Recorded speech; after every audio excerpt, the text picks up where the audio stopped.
Hey everybody. We're about to start the Great Ace Attorney 2 Resolve. I assume we'll be picking up from that very exciting cliffhanger we got at the last game. Turns out there's a conspiracy afoot. Certainly a lot of subterfuge.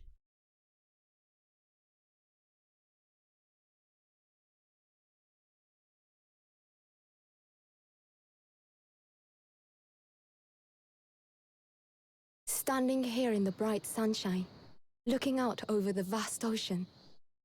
Those days in London seem like a dream. But I do miss my time in England's vast capital.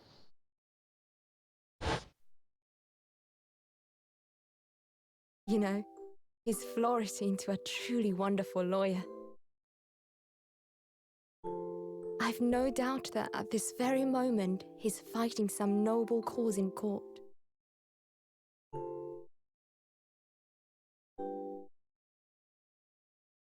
Forgive me for taking so long to come to visit you. My life has been such a whirlwind since I returned. And no one could have predicted what has happened. Just 2 months after arriving home.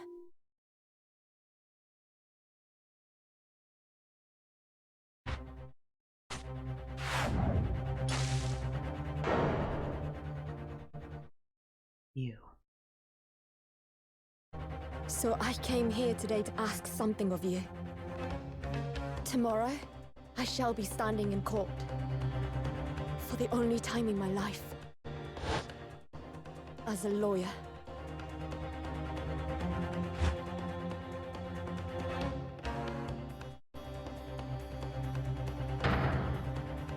So please, I ask for your guidance.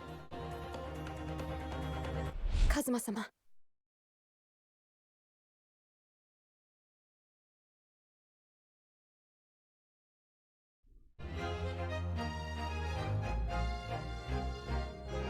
My.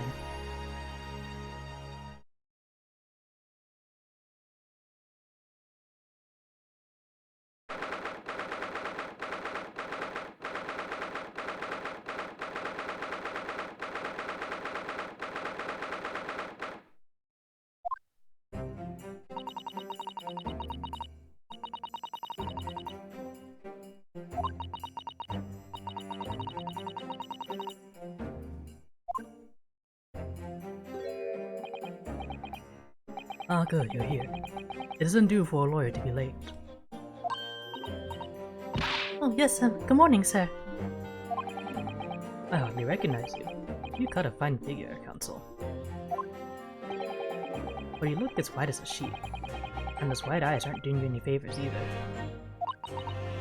Oh dear. The truth is, I'm so incredibly nervous. I feel utterly nauseated. I almost wish that I'd never been born. Goodness. That's the sort of thing a father hopes to hear from his daughter, I must say.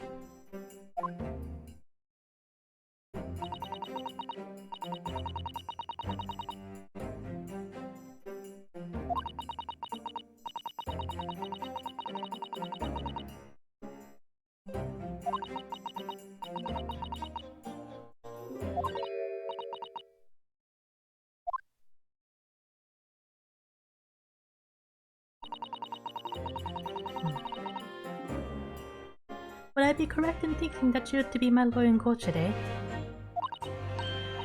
Oh, yes, that's right, miss. I want to thank you for agreeing to represent me. I swear, on my life. It's a complete fabrication, this whole thing.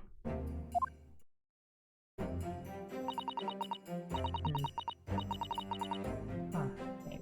Remember me. That's a lot of M's.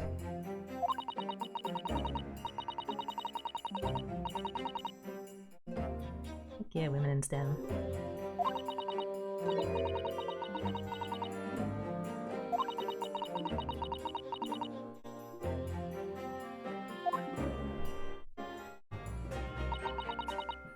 Are you being alright? Since you started talking, you seem... well, I'm a little flushed. It's just that... you look so gallant and dashing. Sorry?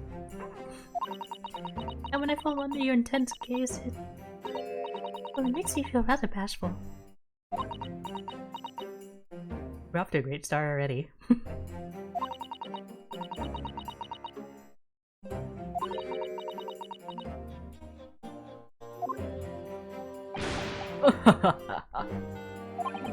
It would seem our little plan for this trial is going to work. Oh, what do you mean, Professor Mikotoba? If even your best friend can't see through the disguise, I think we can relax. Disguise? Yes. I've never tried dressing this way before, of course, so I wasn't sure how convincing it would be. But this does make me feel a little relieved, as you say, Father. Father?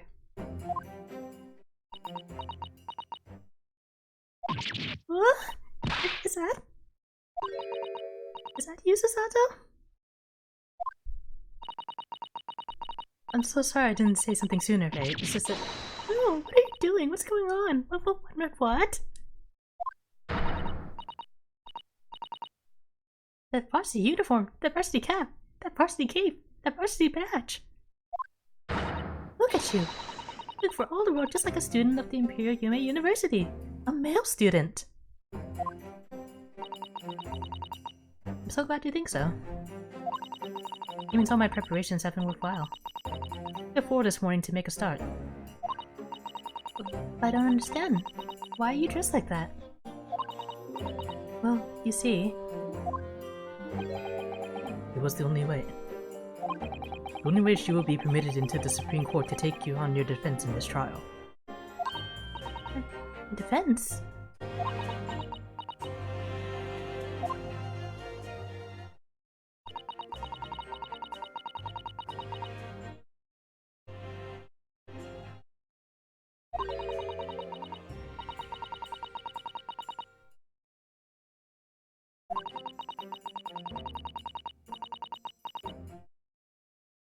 Yeah, stick it to the man. But women are forbidden. Just for today, I'll be leaving my true self at the courtroom door. But I can act as your lawyer. Oh, Susato, you go to such lengths for me? Of course. You're my greatest friend. I just worried that I shouldn't be the lawyer you deserve. Oh no, I have complete faith in you. Ray. It's so strange though. I mean, just an accomplished judicial assistant already.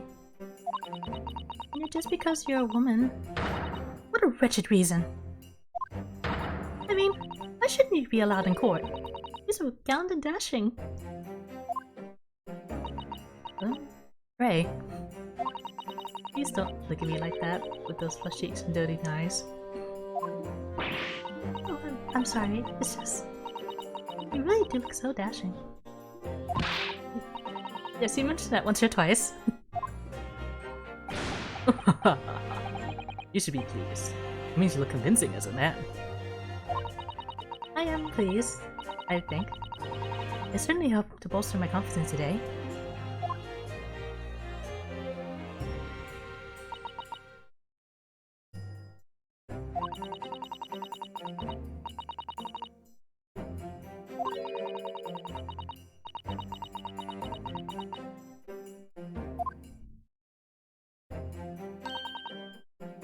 Susato. You believe me, don't you? I didn't do it. I couldn't have. I mean, murder. Of course. You have nothing to worry about. Your conscience is perfectly clean. Isn't that right? Yes. Yes, it is. Perfectly clean. I have absolutely no doubt in my mind about your innocence. Which is why I'll stand by you until the bitter end in this trial.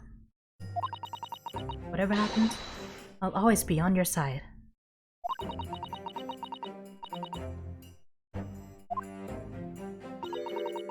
That means so much to me, Susato. Defendant, counsel! Court is about to begin. Proceed to the courtroom at once.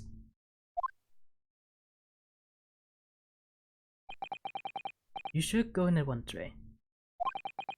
If you're late, the judge won't hesitate to pronounce you guilty. Oh. Stand aside!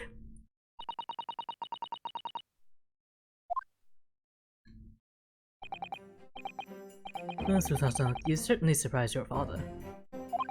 Going to such lengths to be admitted into the courtroom with no prior experience of being a lawyer. There was simply no other way. That's all there is to it. But father, you haven't told her, have you? I mean, I'm right in assuming that Ray doesn't know how it came to this? Yes, quite right. I've kept that information from her. It would only worry her if she found out that no other lawyer would agree to take her case. I didn't want to burden her with that. And is it true? The reason why every other lawyer is refusing to take the case? Is it really because of who the victim was?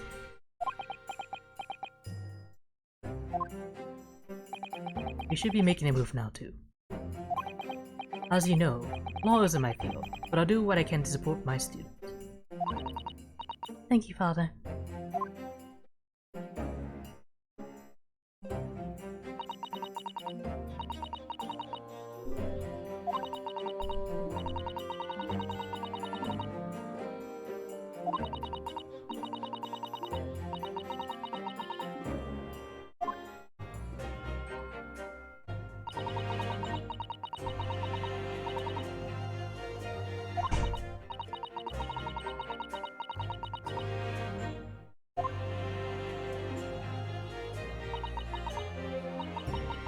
Wish me luck, Naruhodo-san.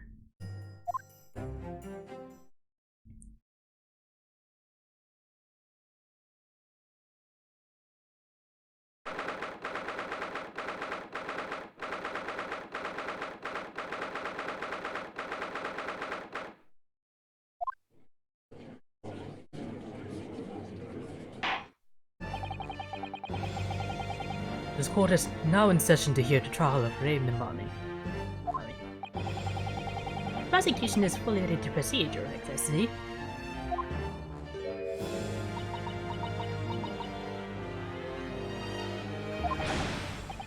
Defense Counsel, are you ready? Yes, Your Excellency. We are ready. Ready! Yes, Counsel. According to your registration details, your name is... Yutaro Naruhodo? Is that correct? Sorry? Oh yes, I had to come up with a suitable name for you for this little venture. So I'm afraid to say I simply put down the first thing that sprung to mind. Well, Counsel? Yes, that's right. That's me. Yes, I'm Yutaro. You has vowed to uphold the pride of the great Naruhodo clan. Oh. It seems Yutaro may need to consider how better to uphold his manly act first and not overdo it. And those wild, wide eyes aren't doing you any favors either. Just relax and listen. Naruhodo? A fresh face in this courtroom, if I'm not mistaken.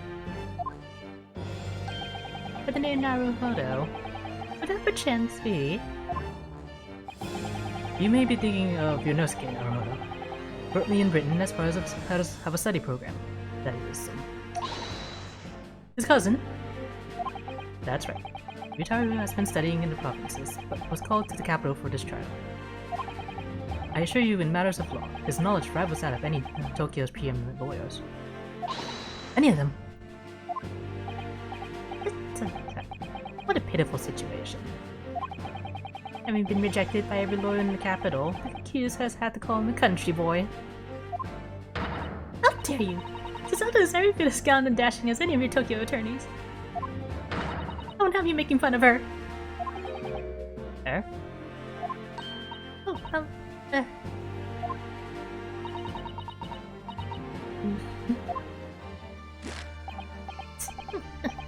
What an unrefined tomboy we have here. And I wonder, is your gallant and dashing lawyer up to the challenge of defending you? His wide, skittish eyes very much suggest that he is not.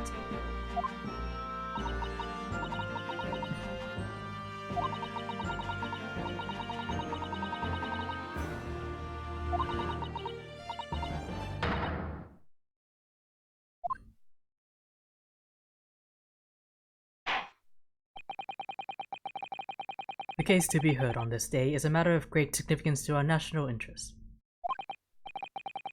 In fact, it would be reasonable to assume that the outcome of this trial may well affect the very future of our empire. Just like the trial 9 months ago. And yet for proceedings of such importance, we have this unknown yokel by the dock? You me. Perhaps this would be an appropriate moment for me to assess the defense. To determine whether you are sufficiently confident to practice in this courtroom. 9 months ago, when a certain other Naruhodo stood where you're standing now.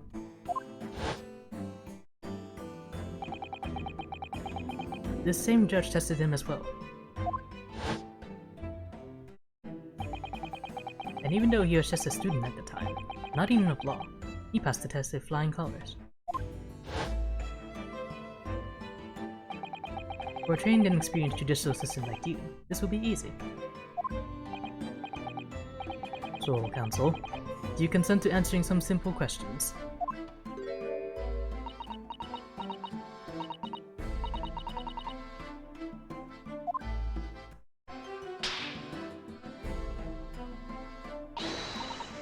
Yes, Your Consistency. Why can't I say that? Very well. To start with, you will state the name of the victim.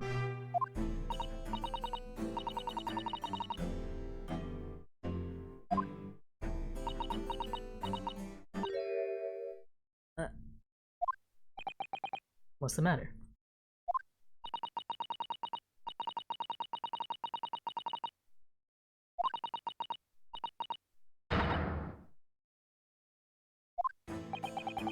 It's not surprising, really. It's your first time in this position, and in that guise. Even a bright spark like you is bound to flicker and falter a little under the circumstances. Oh dear, this is a dismal failure. Don't fret. You need only use the knowledge you've gained as a judicial assistant to overcome the problem.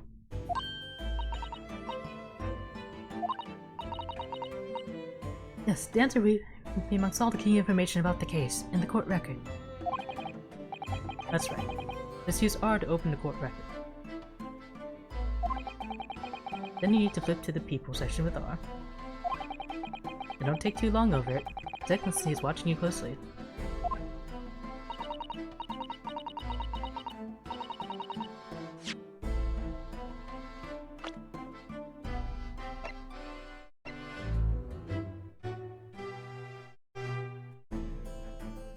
I mean, she deserves it, but what a way to go. I'm waiting, counsel. What is the name of the victim in this case? Nope. Damn it. I pressed too fast.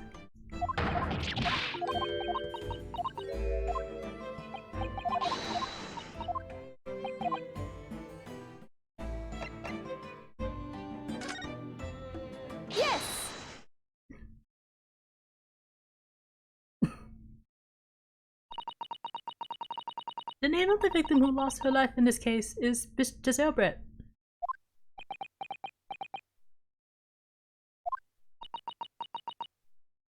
Giselle Brett.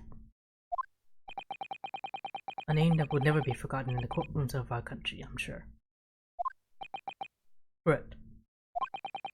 And being a member of our empire's judiciary, you will be well aware of the significance of that name. So, let me pose another simple question. As you know, Bishop was a visiting student from the Empire of Great Britain. Why then is her name indelibly associated with her own Empire's judicial history? Obviously, you won't have forgotten that case from 9 months ago. But if it's proving hard to recall the finer points, everything you need is included in the court record.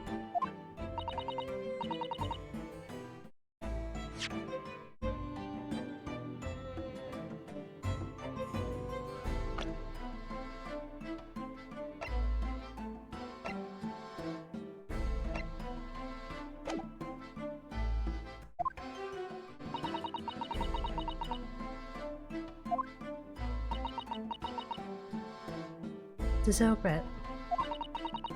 Behind the woman's student persona was the face of...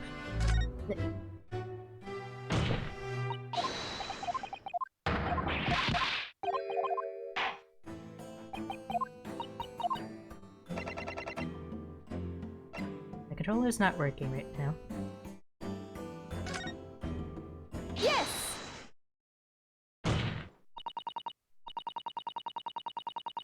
9 months ago, a visiting professor of medicine at the Imperial Yume University was killed. And the culprit was... Giselle Brett. Yes, she was a killer.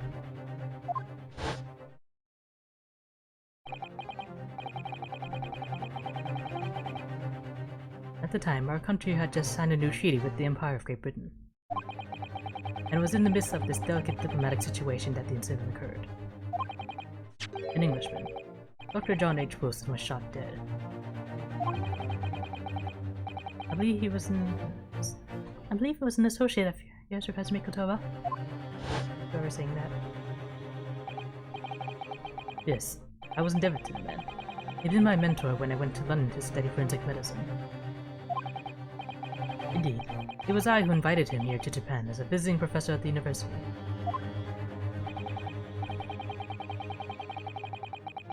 Naturally, the murder of an Englishman on our soil was a matter that the government wished to resolve rapidly.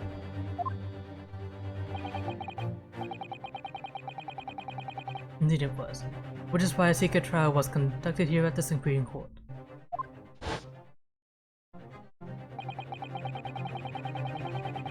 A student of the Imperial Yume University was arrested on suspicion of murder. A second-year English language student by the name of Ryunosuke Naruhodo.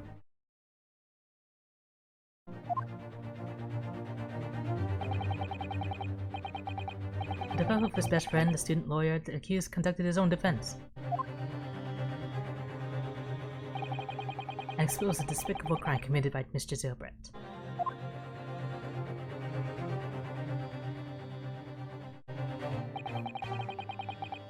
Miss Brett eventually admitted to her crime. However, when questioned about the motive that drove her to take Dr. Wilson's life,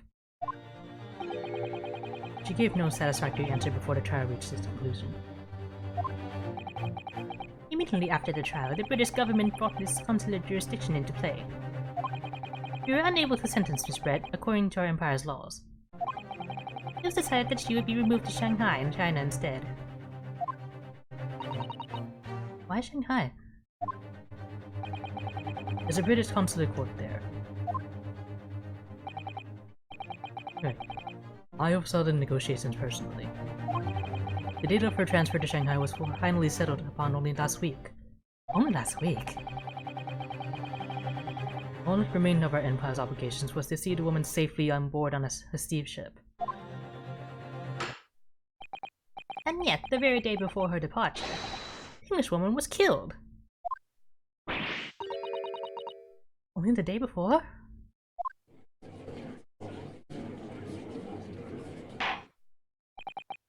That will do. I am satisfied that the counsel for the defense is sufficiently capable of representing the defendant. Oh. Thank you, Your Excellency. Now, summary of the incident, if you please. Prosecutor Aoji. What is your wish, Your Excellency? The repugnant crime took place on the 11th of August in broad daylight.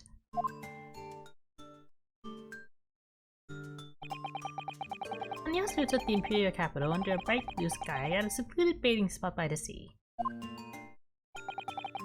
This had occurred inside a small beach hut, erected for bathers to rest or change their clothes.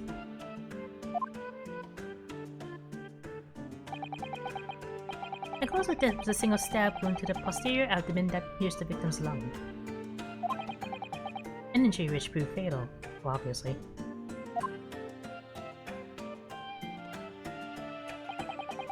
There were two persons alone together in the beach hut at the time of the victim's death.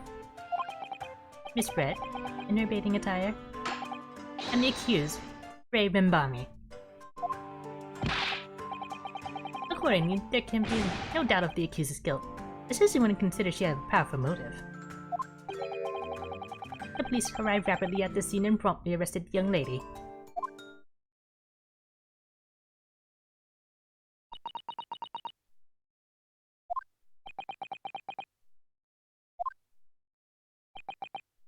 Well, that extraordinary description of events leaves me somewhat lost for words, I must say.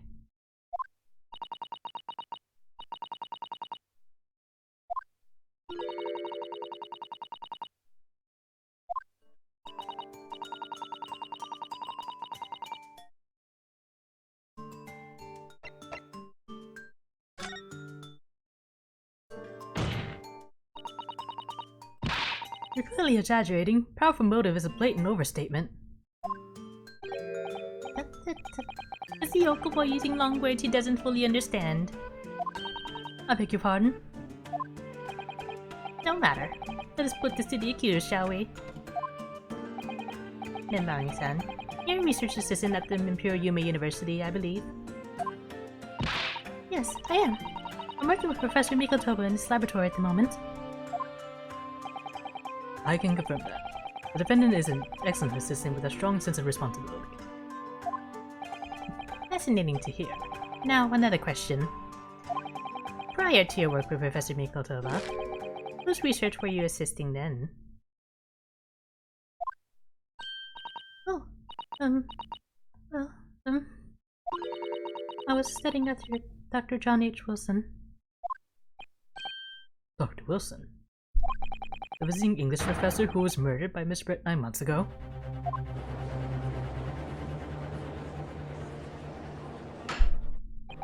The accused had a deep-seated respect for her former mentor, Dr. Wilson. Is that not true? Yes. Dr. Wilson was a wonderful man. Interesting. Then tell the court what deep-seated feelings you had towards the English woman who killed him. Obviously I was filled with hatred for what she'd done. A powerful hatred. No, Ray, be careful what you're saying. He's leading the witness, Your Honor. The motive was revenge.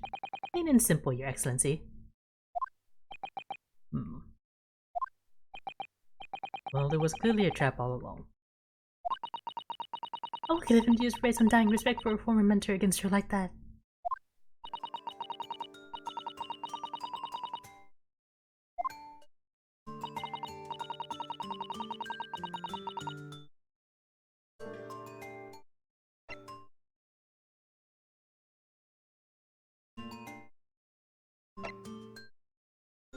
What did he say?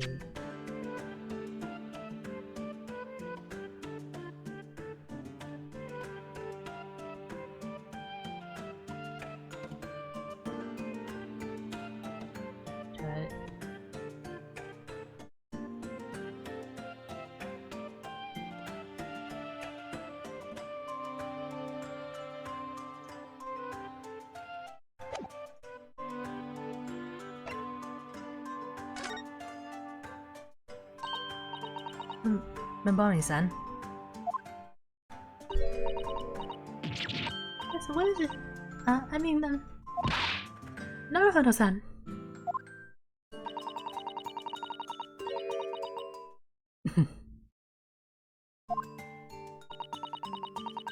Please tell the court why exactly you were present at the bathing spot with the victim in the first place? And why you were alone with her? Oh, well, no, that's not true. It wasn't like that at all. There were other people present. A detective who was guarding Miss Brett for starters. I was just asked to accompany Miss Brett as a companion, that's all. But let us be clear. At the moment of her death, you were alone together with the victim in the hut. You and no one else. The truth is, there's only one reason why this young woman accompanied Miss Brett on her bathing sojourn. It was seeking his last chance to take the victim's life. No! Because, as we know, the following day would see Miss Brett extradited to the British authorities in Shanghai. An accuser would never have an opportunity to dispatch her again.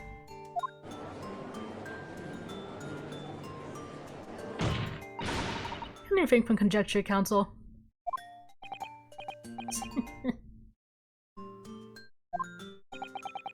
The prosecution counsel seems to enjoy using provocative tricks like that. But for now, please, we need to assemble more facts. Try not to let them go to you.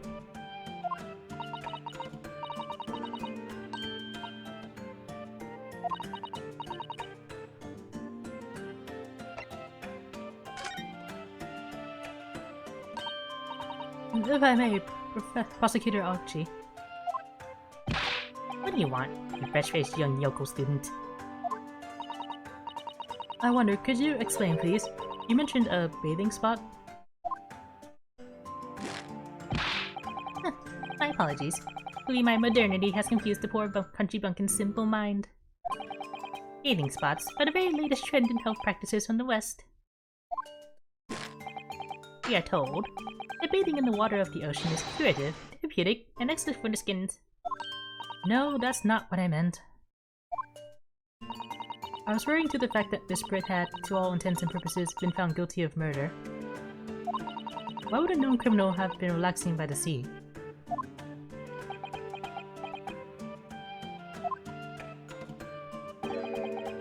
For old time's sake, I believe.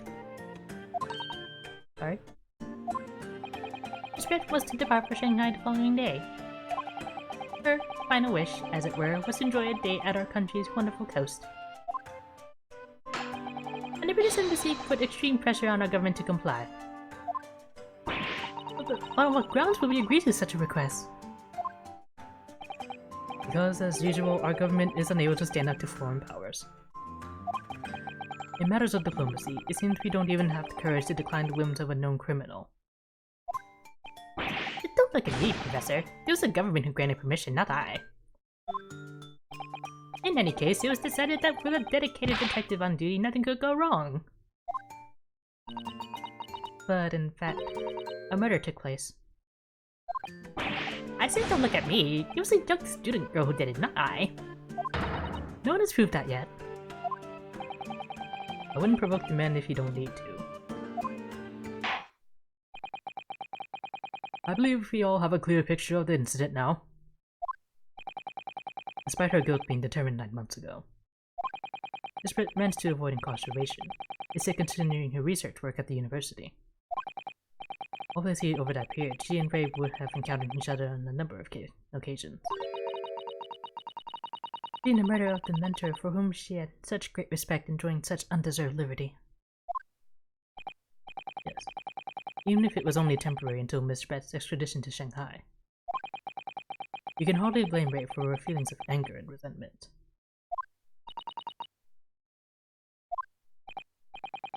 So, Your Excellency, will you be so kind as to peruse this exhibit? A photographic print that shows the scene of the crime immediately following the grip incident.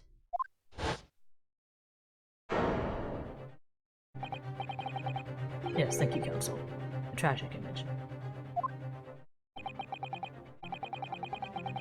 As you can clearly see, there is nowhere within the hut that anyone else could have hidden.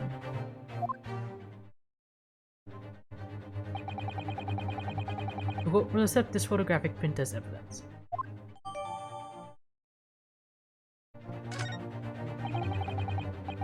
As I understand it, the victim and the defendant were alone inside the beach hut at the time.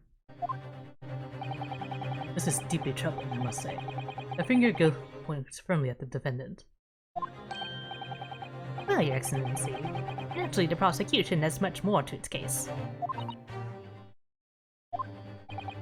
We intend to prove the accused's appalling actions beyond all possible contention.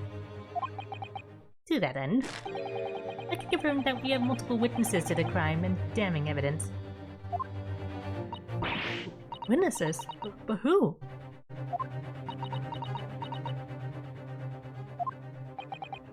One of whom, I might add, is a highly respected police detective.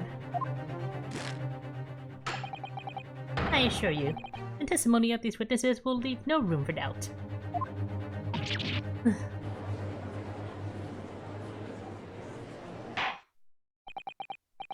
Very well then, Counsel. Bring forth your witnesses.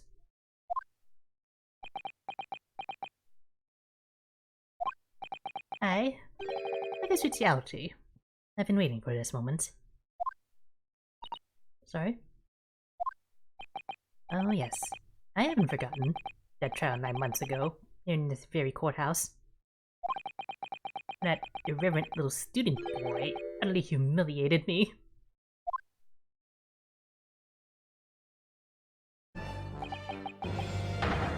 Yonosuke Naruhodo! Yes? This insult to the Aoshi family name will never be forgotten.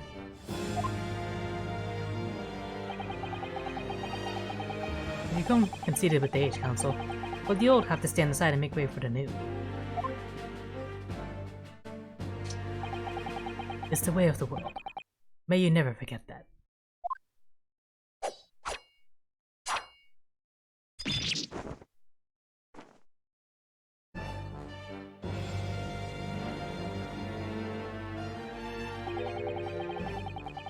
Just like the head of a samurai whose top knot has been cut, and the bell of cultural enlightenment tolls. Yes, on that fateful day, my former self died. The start of your mini Meiji revolution. Are you modernizing as well, Council? Silence! Since I swore revenge back then, there's been a minor miracle atop my head. Observe Delta growth. You see the seed of hope sprouting forth from the barren expanse of my crown.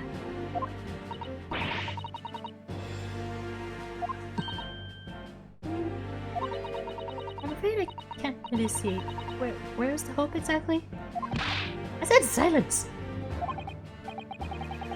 I act face another Yoko student of the Naruhodo clan. Well, I will vanquish you. And my victory will be fertilizer for the seed of hope atop my head. You have been warned. With that, the prosecution calls the witnesses to the stand. Looks like the stakes are high on both sides of this trial. The prosecution and defense each has much to lose. A haircut is hardly comparable to Ray's life.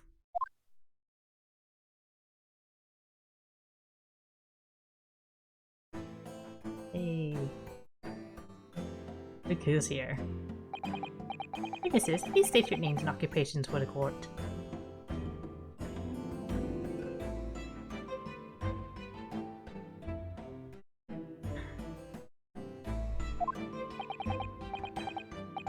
Chief Inspector Satoru Hosanagi, Imperial Police Bureau.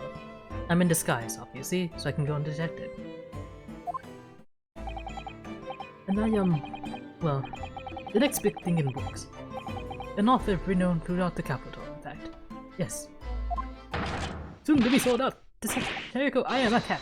A sensational success by Soseki Natsume! What is this? Oh my goodness! Look at a student from the provinces, please. You needn't be in awe of me. I needn't? It's only natural that you'd feel nervous in my presence. But oh, please relax. Call me Soseki even. Yes.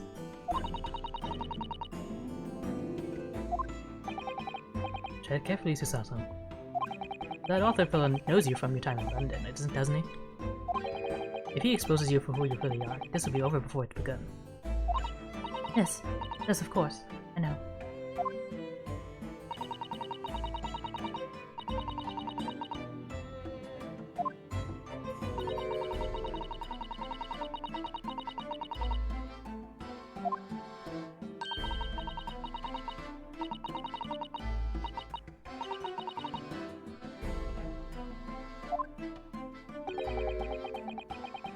Do I have something on my face?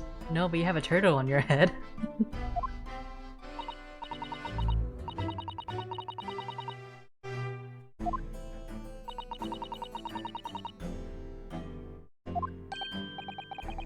I suppose it's just disguise, is it? I thought that appearing here in the clothes I was wearing at the time would make for a more faithful testimony. It is my guiding principle to carry out all testimonies flawlessly. Well, I can appreciate why an Imperial Police Bureau detective might have been present. But what business did a writer such as yourself have being at the scene, Soseki-san? Oh, well, you see. I had been asked that day to give a lecture. On the morning of the incident, in the Imperial Yume University's Grand Lecture Hall, no less. Yume University? After the lecture, I had a very pleasant conversation with a researcher from the Medical Science Department. The professor over there, in fact. With Professor Mikotova? Yes, that's right. Is arranged by one of the newspapers. They want some story about her about 2 former students who studied in Great Britain. Of course, being renowned, the depressed never leave me alone. They secretly spy, snap shots, scribble stories, and scupper my privacy.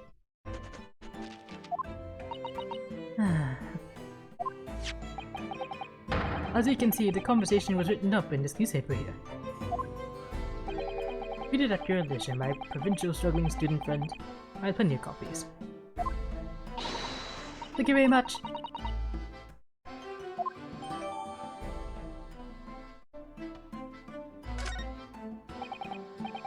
Anyway, following my interview with the professor, the lady in question appeared and made a very unexpected announcement. I should like to go with everyone to see your country's coast. Those were her words. As I explained before, Miss Brett was never taken into custody. She continued to work in my laboratory, under strict surveillance of course. At which utterance, the university immediately contacted the government to seek guidance. And the response was, permit Miss Brett to go along as a detective accompanies her. That detective, I am at liberty to divulge, was me, Chief Inspector Satoru Hosonaga. Thereby the entire party departed cordially for the seaside, it seems. It was extremely challenging to clear all other members of the public from the vicinity of the beach. But fortunately, I am at peak physical fitness at the moment, so I was able to carry out my duty flawlessly. Alright, Inspector, well, you do have something on your face now. How unsightly. I do apologize. Does that mean that you went to the beach too, Father? Oh no. Fortunately, I had work to finish off. But unfortunately, of course, it meant that, as my assistant, Ray was invited to take my place. Of course, being a never-known author, I didn't like to decline the invitation. Ugh, but if only I had, I'd never have seen that awful sight. Relentlessly wrecked by remorse and regret. Are we gonna get to know who this guy is? Very well. I must now ask you to present your formal testimony to the court. You give an account of all that you witnessed on your impromptu excursion to the coast.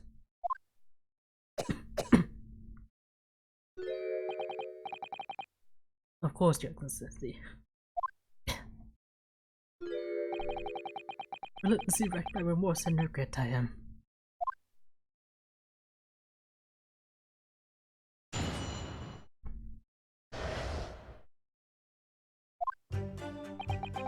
On the day of the incident, I was ordered on a special surveillance assignment in this disguise. I just managed to catch that crab when I suddenly heard a caterwaul from behind me. I ran into the beach hut at once, where I found the pair in question. Yes! That young girl was astride the Englishwoman, dagger in hand, as she stabbed wildly. I saw blood on the blade. It It proves to me that she'd stabbed the victim multiple times. Well, there's probably a contradiction right there. Indeed, it does appear from this testimony that both witnesses here present saw it. The very moment of this heinous crime. What? Now, if you will recall, I promised evidence as well. What phrase did I use again? Ah, yes, that was it. Damning evidence. Whatever you dare, Counsel. A so-called fountain pen, is it? Correct, Your Excellency. I found it at the seats whilst examining the body. It appears that in her dying moments, with her final ounce of strength,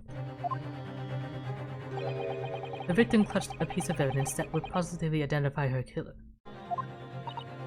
What? Your Excellency, if you would cast your eyes over the photographic print in the crime scene once more.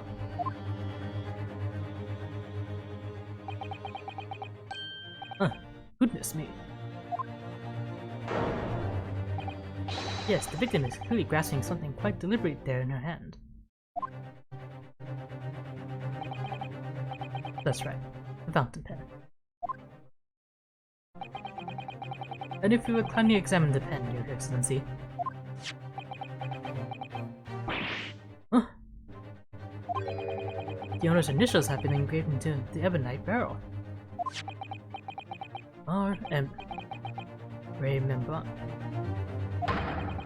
The initials of the defendant. No.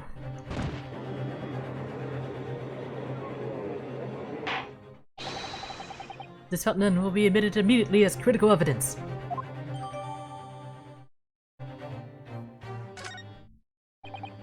So, have I omitted anything? Decisive testimony and damning evidence. There's a bright blue sky outside the courthouse today. Perfect weather to ascribe guilt, I feel.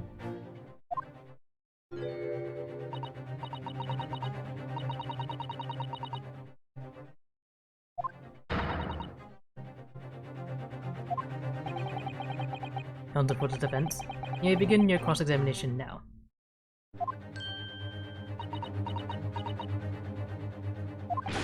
Naruhodo-san!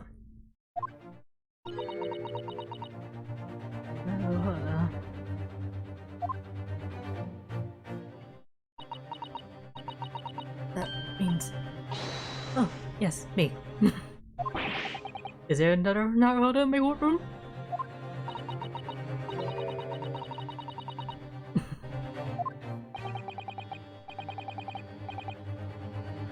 Wasn't you, Taro? Pull yourself together, please.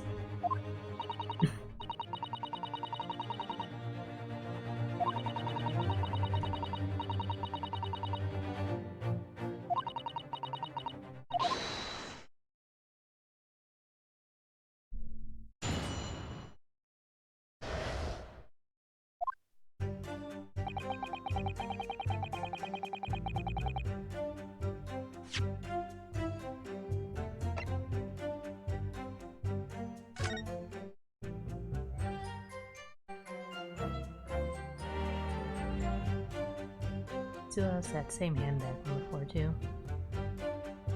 Looks like why does she have so many masks? What does she need them for? I'm pretty sure they don't have masquerade balls here in Japan. Oh, and this one's dead too. What a tragedy.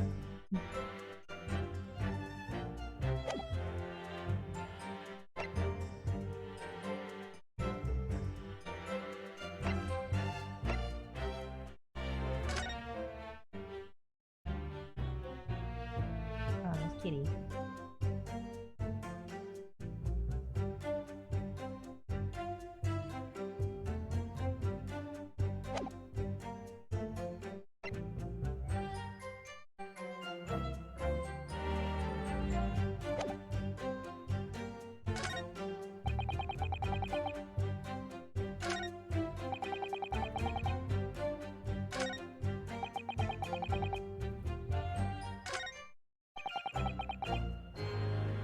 Yeah, as much as I love to press for more details, I already know what's going to do. Objection!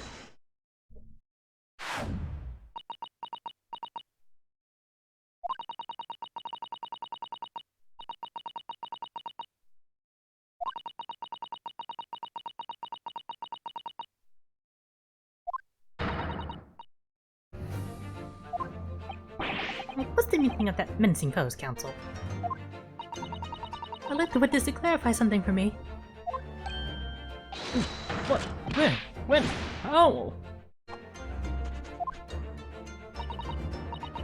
Not you, Soseki-san. This query is directed at Inspector Hosonaga. But me? In your statement just now, you said that the victim was stabbed multiple times. Yes, that's right. As I said, when I entered the hut, the defendant was already standing over the victim, bloody knife in hand, like a murderous demon. And yet, that cannot be.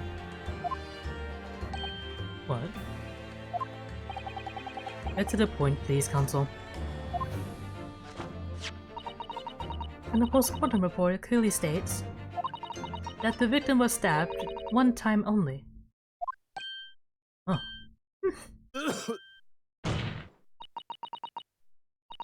In other words, Inspector Hosanaga's testimony is clearly flawed. And Soseki-san. Me? You claim to have seen Renbani stand in the throes of stabbing the victim? Yes, I do. Wildly! But both you and the inspector confirmed the same point. That there was already blood on the knife that you saw the defendant holding. Yes, and? It's quite simple. We know the murder weapon was used to stab the victim only once. Therefore, there's no way there could have been blood on the knife if that single stabbing hadn't already occurred.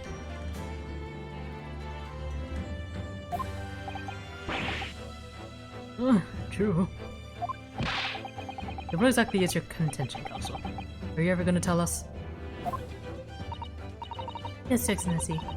There's only one logical conclusion. What Soseki-san in fact saw was not the moment that the defendant stabbed the victim at all, but the moment that the defendant, in fact, withdrew the blade from the victim's body, which you should not do, even if you don't like the victim. Keep things in the stab wound to stop the bleeding. That can't. Eee. Excellent work, Shisato. He exploded at them with that objection and then proceeded to pull them apart systematically. Objection! Oh well, this takes me back. Yes, I seem to remember your cousin staged a scene much like this in that trial 9 months ago. A half-witted child with a half-baked objection attempting to steal the show. You're right. There were certain similarities. Except that so-called half-witted child managed to outwit the prosecution, who has only half a head of hair. Slander! My head is quite adequately dressed. In any case, all this talk of stabbing and withdrawing and multiple wounds makes not a jot of difference. Why not? Engage your brain, young man. When you first plunged the deadly weapon into the victim, that was the fatal blow. It was that moment, just as she had withdrawn the blade ready for her next strike, that the witnesses saw. The knife was already tainted with blood because the accuser had already stabbed the victim. All you have to say is shown with your little display is that the mustached author is prone to moments of extravagance.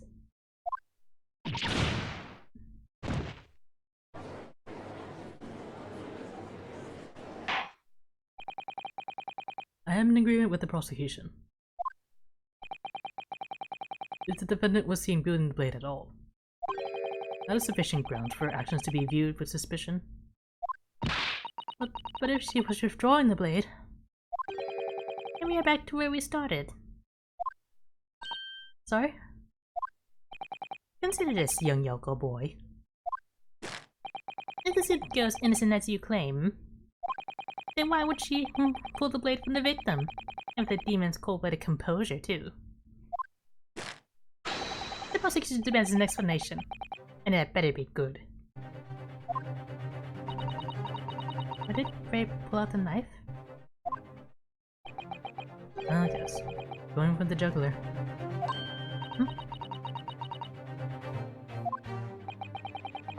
But the court here to answer the council.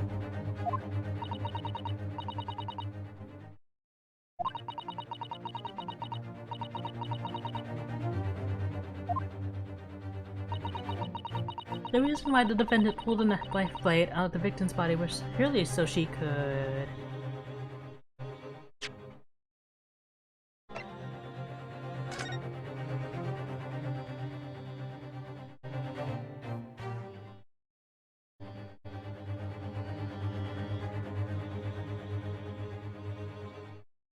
I mean, hiding the knife with the witness because she already knows she'd been stabbed with something.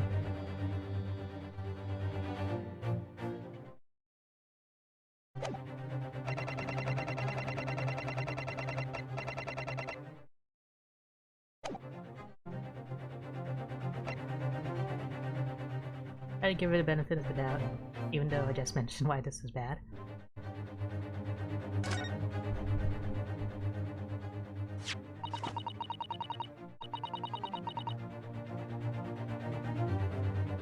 According to the post-mortem report, the victim's death was not instant. That's correct. As such, she would have remained conscious for a short while after sustaining the injury. Indeed, even the time you take hold of this piece of evidence that clearly indicates her killer. The point is, being a medical research assistant, Nambani-san was compelled to act when faced with the wounded victim. Instinctively, she pulled the blade out in an attempt to save Miss Red's life.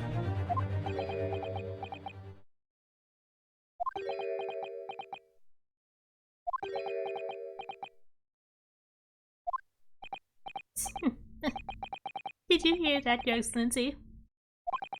You seem that this is the best we can expect of this young yokel. Indeed.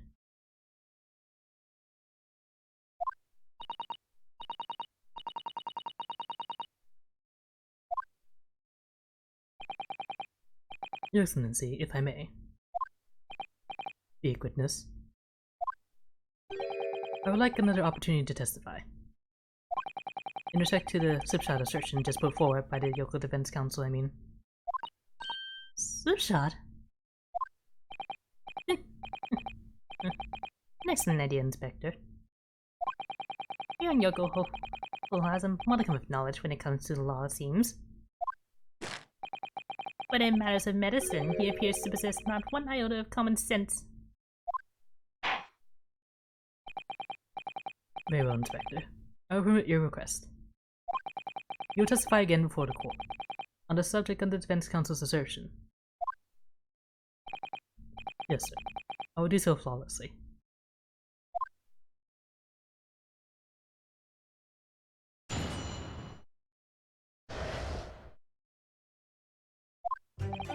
Pulling a blade from a wound without thinking could cause heavy bleeding. That's basic knowledge that any medical research assistant with an ounce of sense also know. In other words, there's no good reason why the defendant would have tried to pull the knife from the victim. Let's not forget that the young student did have a motive for killing the victim. The man the victim murdered 9 months ago, Dr. Wilson, was the defendant's highly respected mentor. Yay, health lesson. Is what you said true, Inspector? Could pulling a knife from a wound really cause the wound to bleed heavily? Yes. Think of the weapon itself as a stopper in the wound that prevents excessive blood loss. Until a doctor is ready to provide proper treatment, that stopper shouldn't be removed. Oh, I see. This is why yokels just stay on the farm. Even a crack from some obscure mountain village would have such basic knowledge.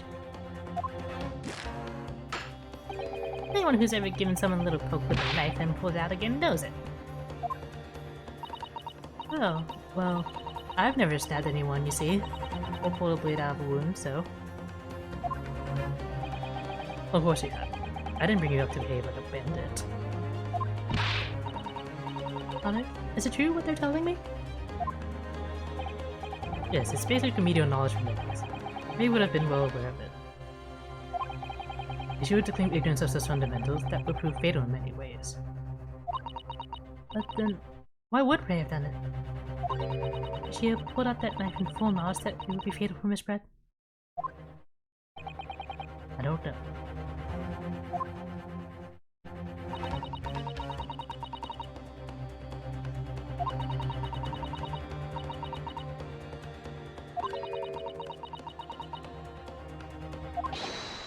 Misato. Yes? Pull yourself together. You mustn't lose sight of why we're here.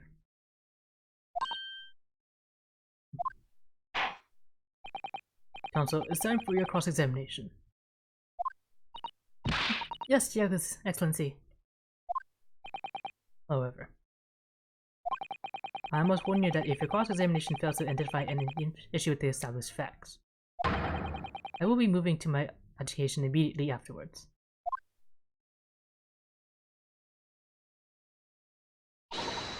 Understand.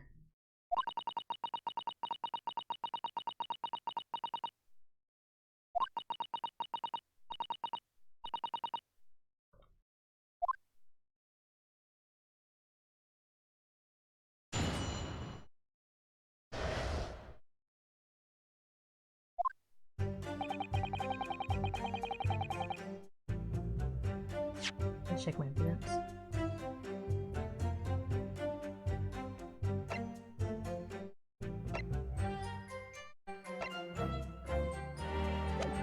Time to start pressing. Hold it! You said doing it without thinking could be a problem. Does that mean that if you use due care and attention, it would be alright? I wouldn't have thought this needed spelling out, really, but... The blade is like a stopper in the wound. Remove it and a serious hemorrhage will occur.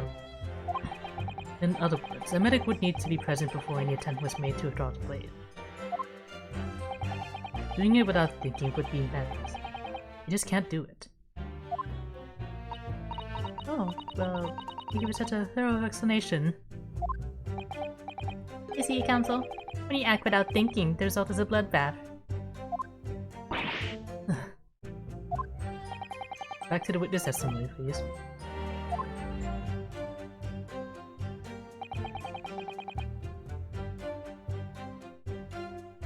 Hold it! In that case, there's an obvious explanation here. Which is... Clearly, the defendant, Raymond Mamisan, does not possess analysis sense.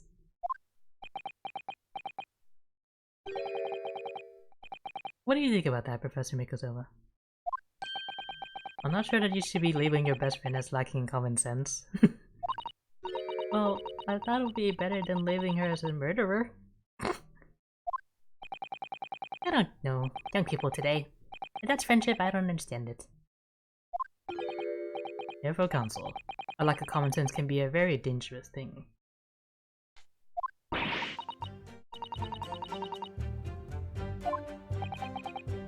That's life, I'm afraid.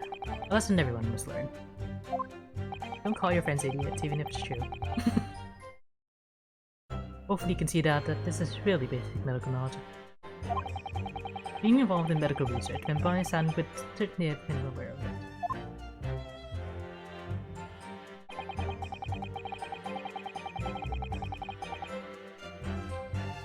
Hold it!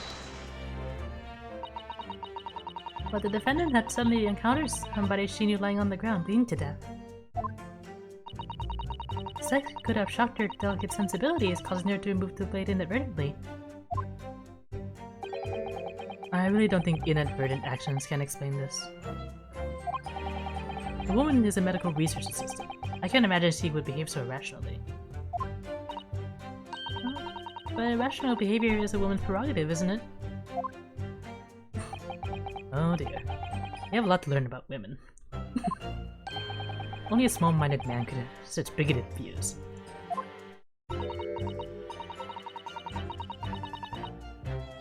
What's the naga drinking that respect women juice? Well, I've managed to convey the basics now. That should cover the medical side of the argument.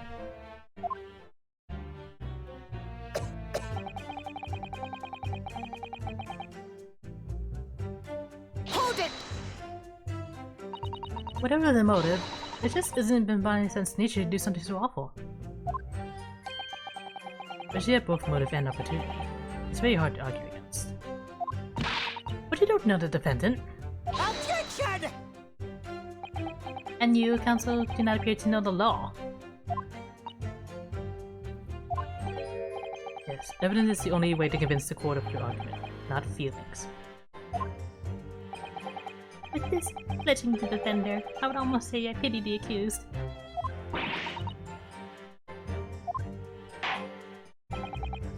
Inspector, you will reiterate your point about the defendant's motive, please? Yes. Esprit was in many ways the sworn enemy of Benbami-san.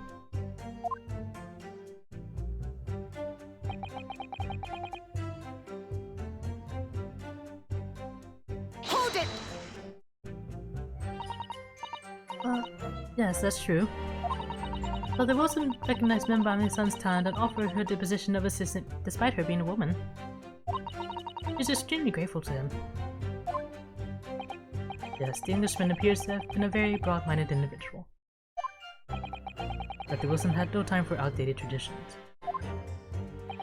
He met with opposition, of course, but he believed firmly in Benbami-san's abilities. Who the defendant was in the man's debt, which only serves to prove my point.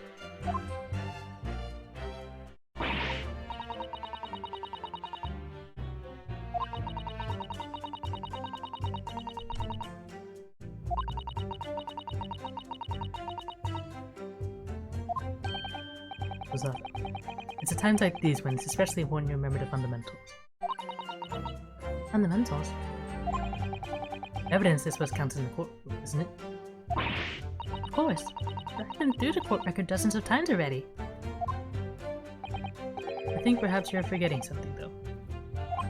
You needn't take the evidence at face value.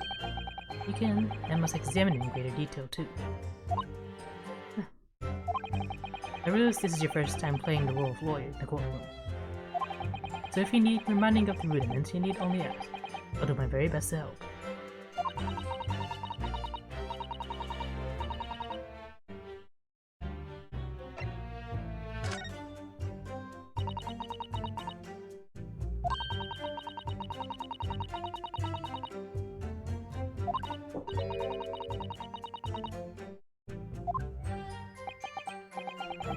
But look in your eyes, I see it's coming back to you. Go through the court record again and have a thorough look at everything. You may just find a clue. Yes, I'll do it straight away.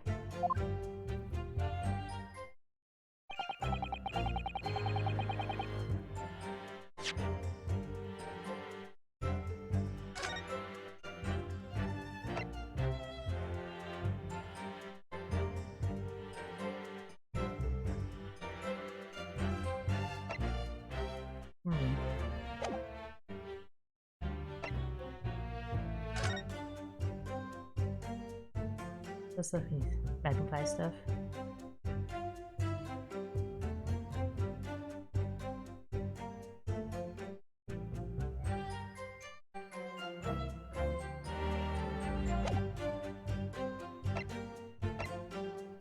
Oh, I didn't let me examine his hand before.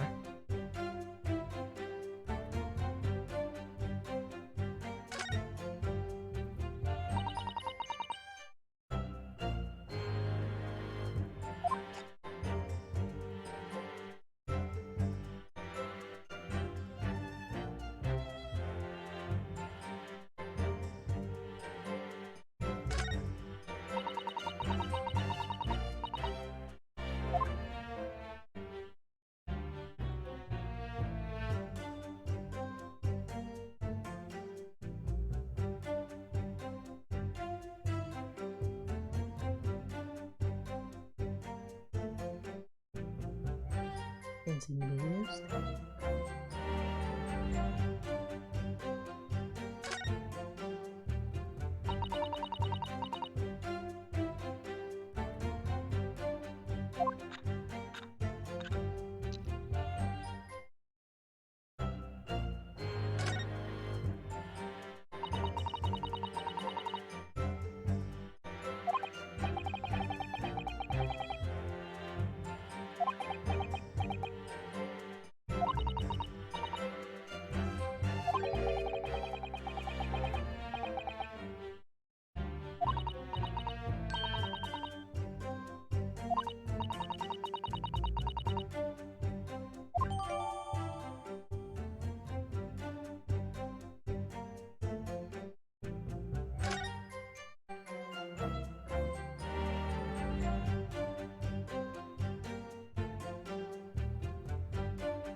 This is a really fancy pen for the 1800s. Early 1900s.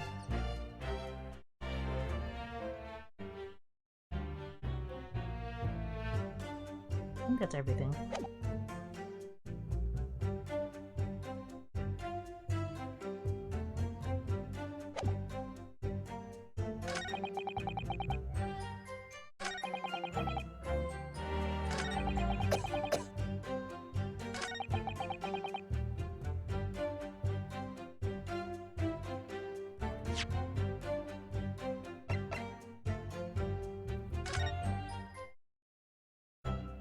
And now I can look the back now.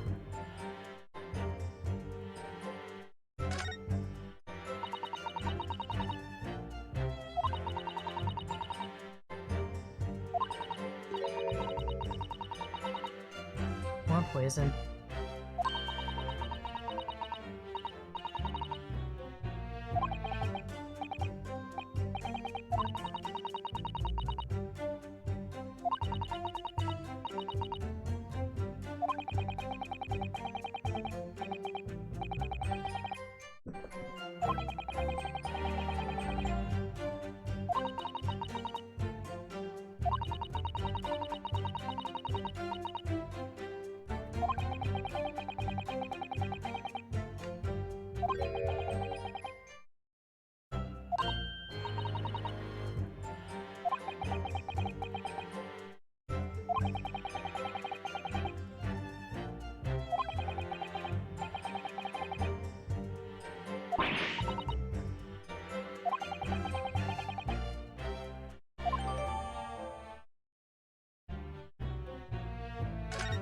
But that's not good for this case.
Attraction of the pupils, you say?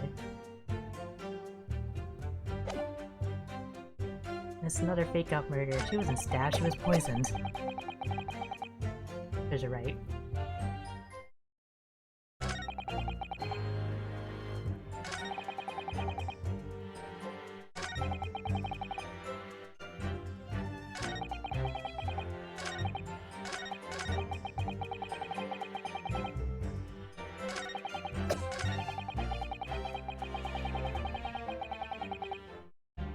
I think what they're trying to say is there was poison on the knife, and she tried to pull it out so that less of the poison would be in her system, but of course, it seems that she died either way. So maybe let's try this. Objection! Huh, there's one possibility. One very good reason why the defendant might have decided to withdraw the knife from the victim's wound. What? Yoko not only has a poor grasp of the law, but is also a poor loser. Tell us then, what possibility do you think you've identified? It's here, in this newspaper article. An article about a deadly poison having been stolen from a laboratory at the Imperial Yume University. Objection! The victim perished from a stab wound. Poison has no relevance in this case. But... Prosecutor Ochi, you let the defense speak. In a newspaper article, the court cannot rely on the kind of hearsay those wretched publications carry. Counsel for the defense. I'm going to need some tangible basis for your claim. You will indicate to the court precisely what part of the newspaper article mentioned referring to your assertion. Excellency! Yes, of course. Thank you.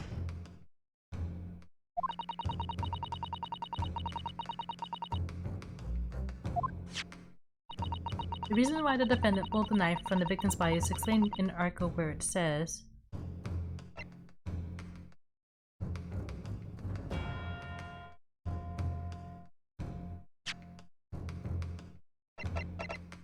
Let me just make sure.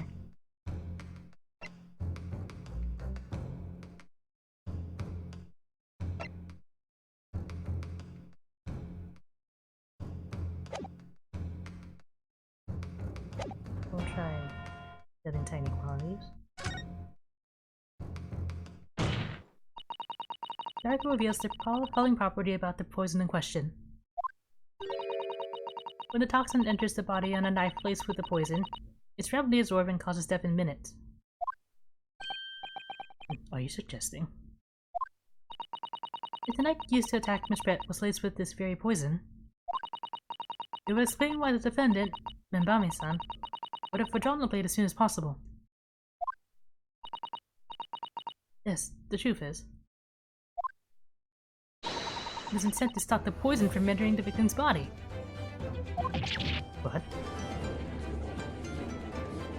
Objection! This is complete and utter nonsense. Not at all. The defendant withdrew the knife blade from the victim's body not to accelerate the woman's demise, but to save her life. And the prosecution cannot deny the possibility. Have you not read the post-mortem report? It calls it death was hemorrhage. Blood poison appears nowhere in the document. Well, that's because by acting quickly to remove the blade, the defendant prevented the poison from taking hold. Objection! Oh please, this is clearly desperation. Louisa's last breaking of wind. Poison has nothing whatsoever to do with this case, as I believe the defense is well aware. We have no proof that the information in this wretched newspaper article is at all reliable anyway. In that situation, what the student should have done is wait for medical assistance to arrive. But instead, you claim she suspected poisoning and took the potentially lethal decision to remove the blade. She must have had a strong reason for her suspicions then, or the argument makes no sense. Exactly. Well put, Inspector. On what grounds did she do it, Yoko?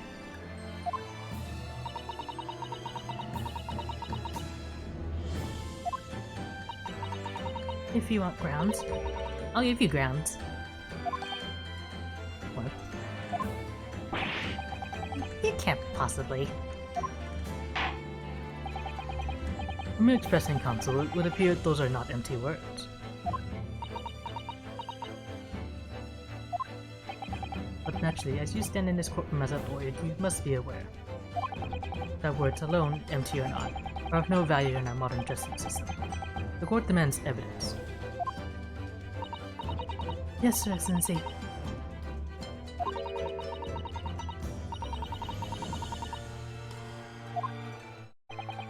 In that case, counsel, will you present the proof to the court now? What evidence demonstrates a clear link between this case and the poison in the newspaper article?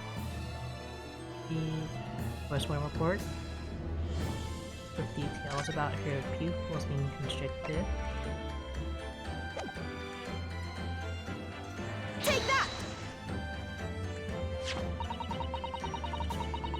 would ask the court to refer to the notes section of the post-mortem report, which reads: extreme meiosis. Pupil constriction was observed in the victim.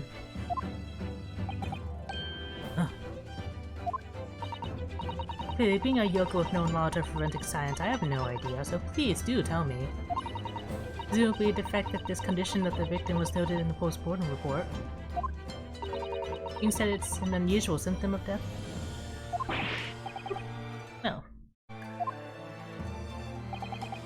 Under normal circumstances, the pupils dilate when someone dies.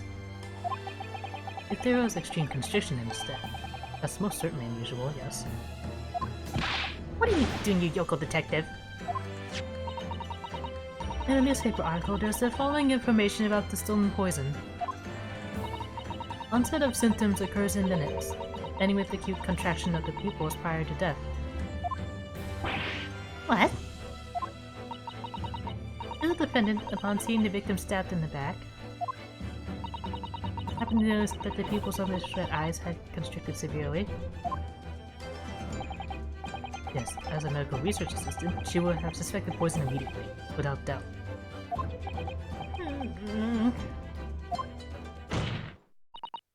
Prosecutor Alchi, I think you'll agree.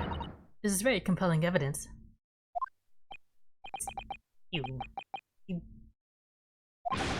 student and Yoko professor!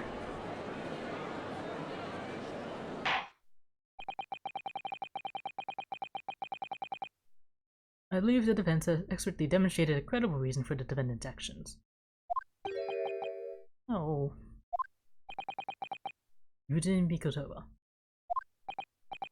Yes, Your Excellency. I believe you are best placed here to confirm or deny the veracity of the defense counsel's argument. You will tell the court the truth about the details reported in this newspaper, please. It pains me to have to admit it, but I'm afraid I don't know. You don't know? The toxin was kept under lock and key in my laboratory, certainly, but I was unaware of any theft. You mean to tell the court that the reports of this theft are unfounded? No, Your Excellency. Without returning to the laboratory to investigate myself, I couldn't say. This is a bumbling academic. Unaware of the death of secret state research from his own workplace until he reads of it in the newspaper.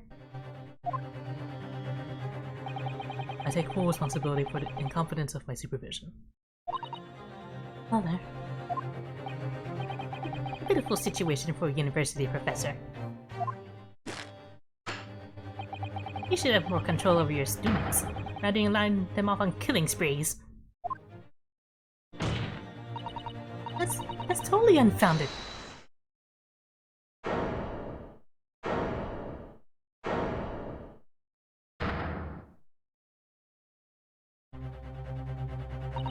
No, this is Professor Mikotowa's fault. It's all my fault. Hey. Amani-san, you stand accused here. Outbursts like this will not be tolerated. But it was me. I was the one who noticed that the poison we were developing had been stolen that day. What? So you knew. I've been placed in charge of overseeing the project. It was the day that the professor and Soseki-san were interviewed together for the newspaper. That's when I noticed that some of the poison was missing. Just a tiny amount it was. Why didn't you let me know immediately?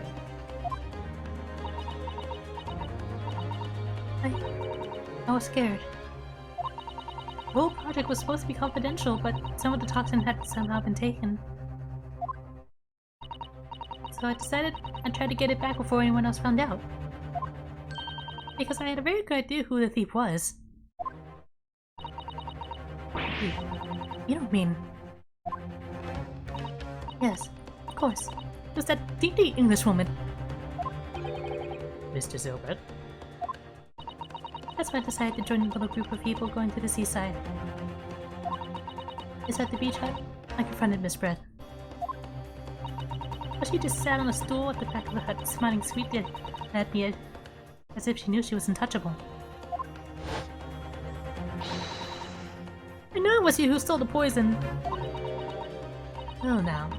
Whatever do you mean? And then? She suddenly got to her feet before falling to her knees in front of me and then collapsing on the floor. That's when I saw the knife in her back. I couldn't understand what had just happened. And then, a moment later, I was seized with fear. The pupils of her eyes they'd shrunk to tiny pinpoints. I don't believe it. In other words, you realized that the victim was suffering the effects of the stolen poison. My mind started racing. I hadn't seen anything past her suppressed lips while I've been with her. Which left only one possible way for the poison to penetrate her body. On the blade of the knife in her back. And that train of thought was what spurred you to withdraw the blade. Yes. If the amount that had entered her bloodstream was small enough, she might still have a chance. That's what I hoped. Really.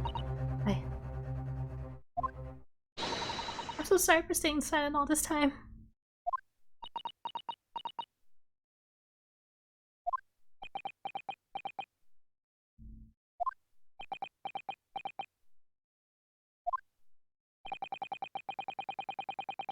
Your attempt to hide the truth of what happened is not something that can be overlooked. However, I have duly noted the courage with which you confessed in the end. Thank you. Your Excellency.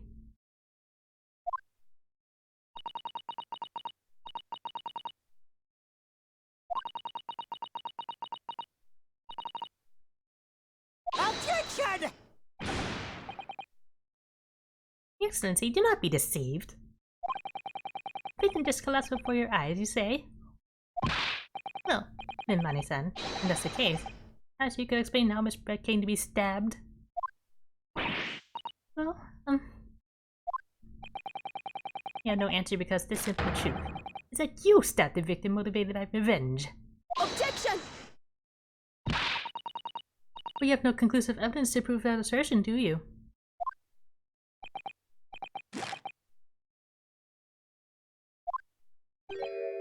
Oh, I have evidence, and it is very much conclusive.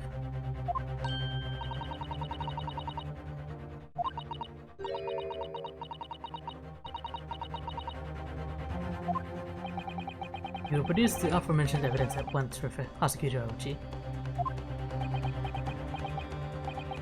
Perhaps some praise is due, young Yoko student.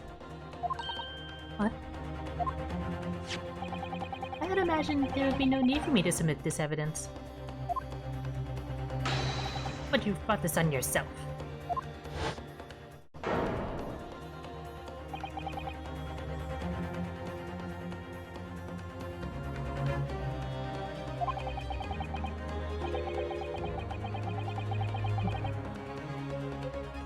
No more damage shall exist. The cruelty in the air on that beach is almost palpable.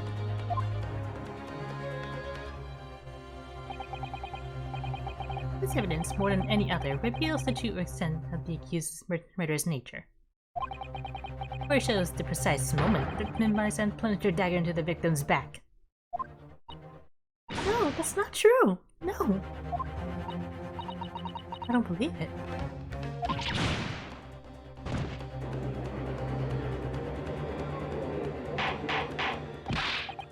Order! Order! Order! Counsel for the defense. Was it you who was responsible for that shrill scream that just pierced my courtroom? Perhaps his voice has yet to break. These yokos are slow of mind and slow to mature.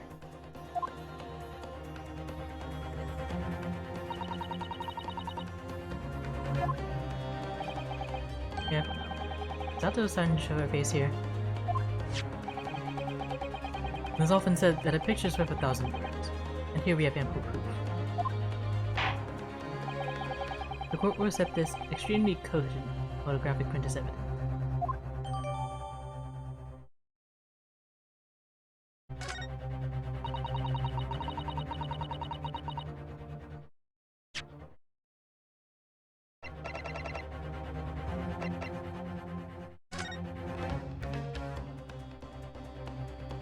Okay, but who took this picture and from where? That's the main question. Honestly, they probably stabbed her through this hole.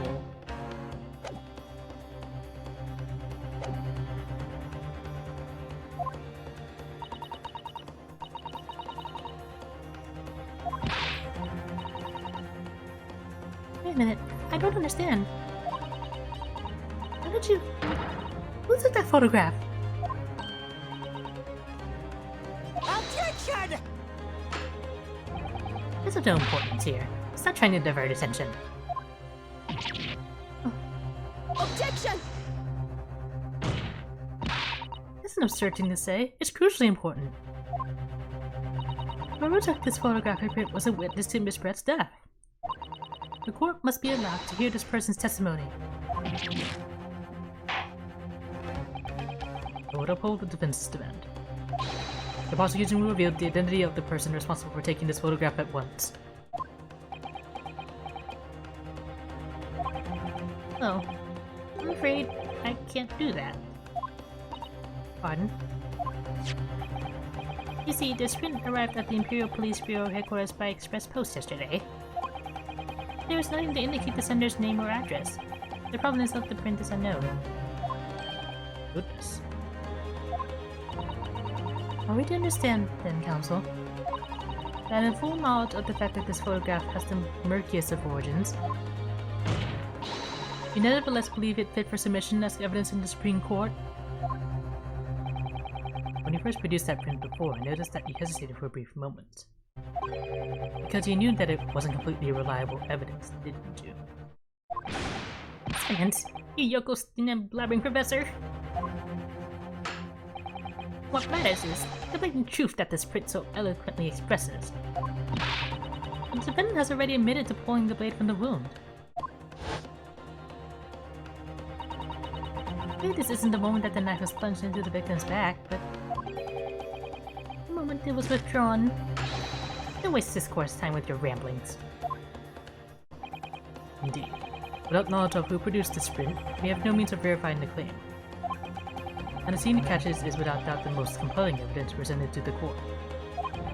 If the defense is unable to shed any further light on the matter, I believe the conclusion is clear. No.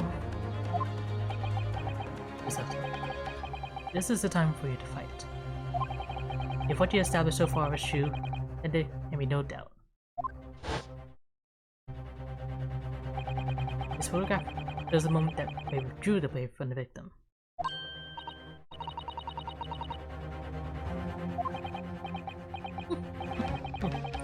You have plenty of time to rue your defeat on the slow train back to the provinces. And to rue the day you came up against Takatsuchi Aochi in the court of law.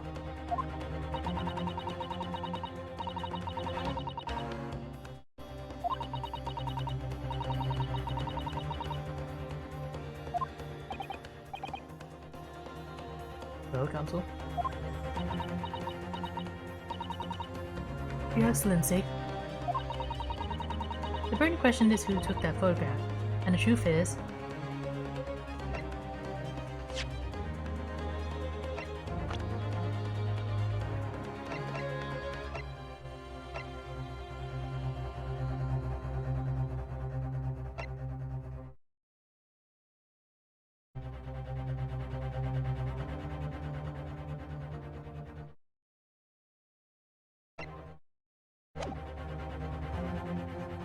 I think I have an answer, but I don't know how to select it.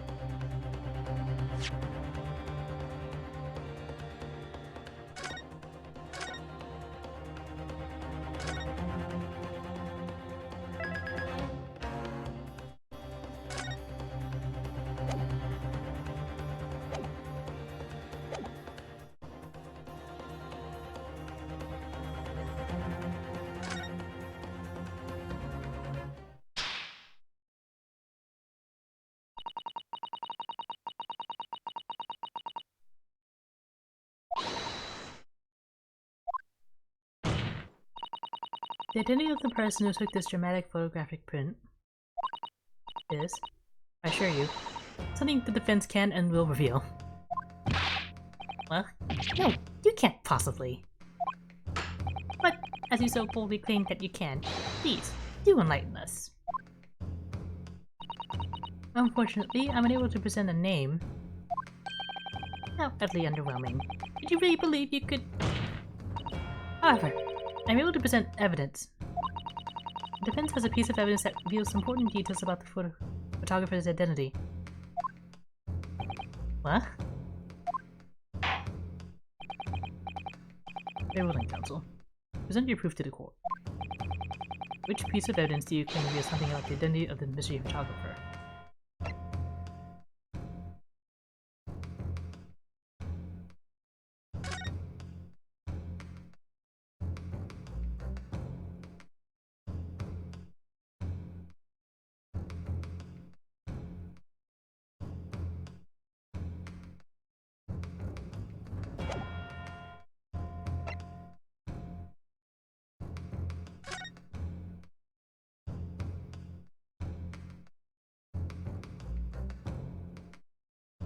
Okay, I think maybe 10 actually points to the photographer who is the actual murderer.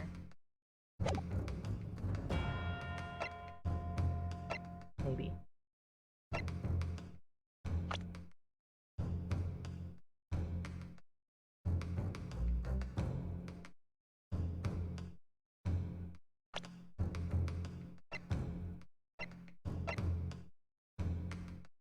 I'll try the pen. Take that!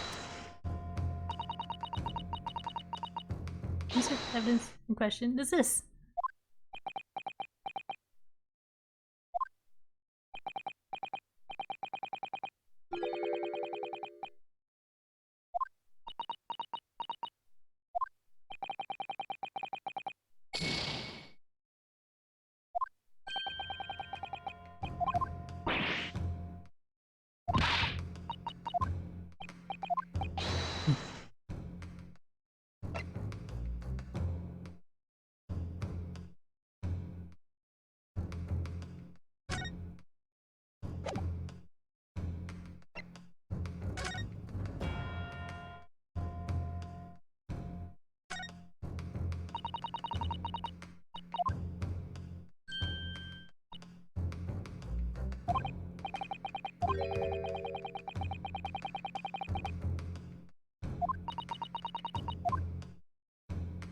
It might be the same photographer who took this photo is really good at capturing inopportune moments. Take that! What's that? Newspaper again. August England returnees tell all. It's not the headline that's relevant here, Your Excellency. It's the photograph. If you look at it closely, you notice that there are some white lines on the right-hand side. Huh, yes indeed. It had already caught my eye, as it happens. Huh, what of it? A shadow of some kind, presumably, on the branches of a tree or the like. There are no trees growing inside my laboratory at the university, I can assure you. Now, if you look closely at this photograph,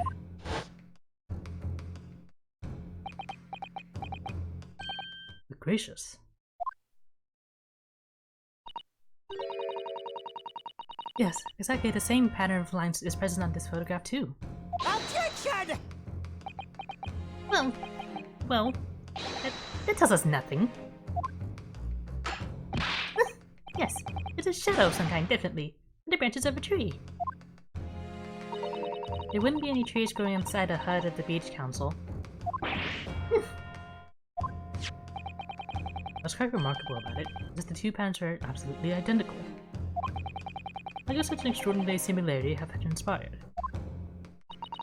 The curious matching pattern that appears on both the photographic prints is a result of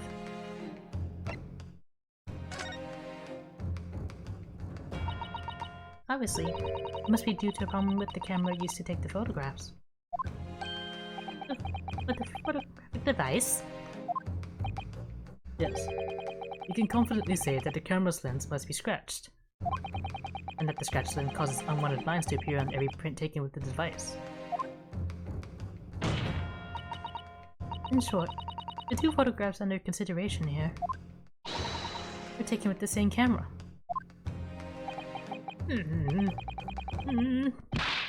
But there must be hundreds of such camera devices in the capital. Maybe utterly impossible to identify the owner of this particular one. Objection! I think you're forgetting, Prosecutor Auchi, that one of the photographs featured in a newspaper article. Newspaper. Ah! That's right. The author of that article is the mystery witness to this crime. What?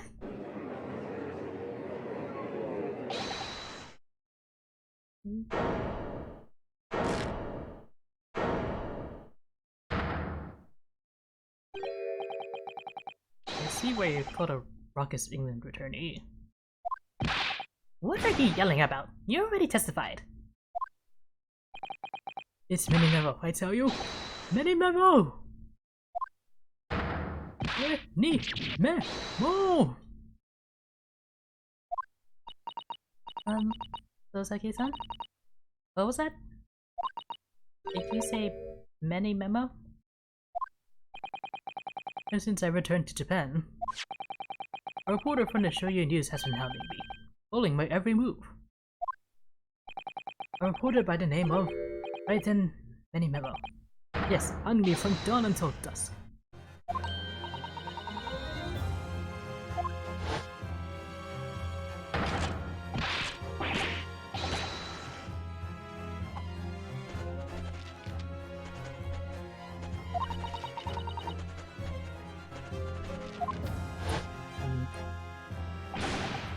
The camera to the left of them, a notebook to the right.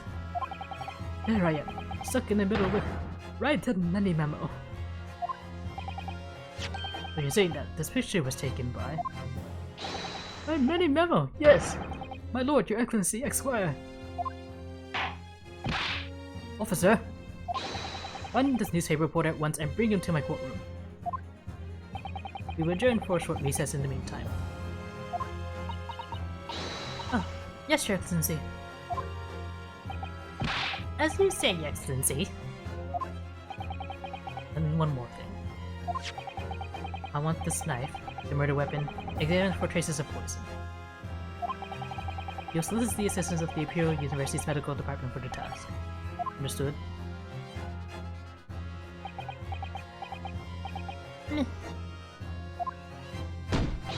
No!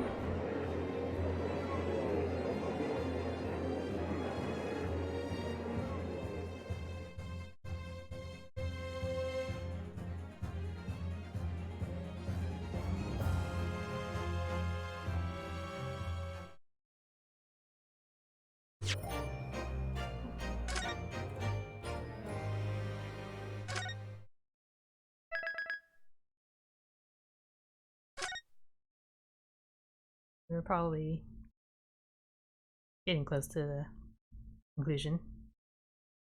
Page Radar reporter is going to be the one.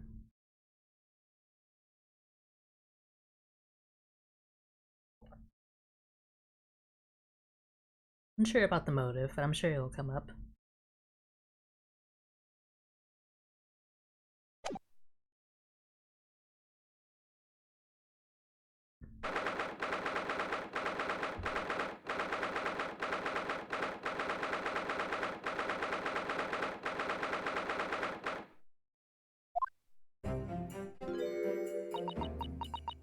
I'm so sorry, Susato. I should have told you about the toxin. Ready.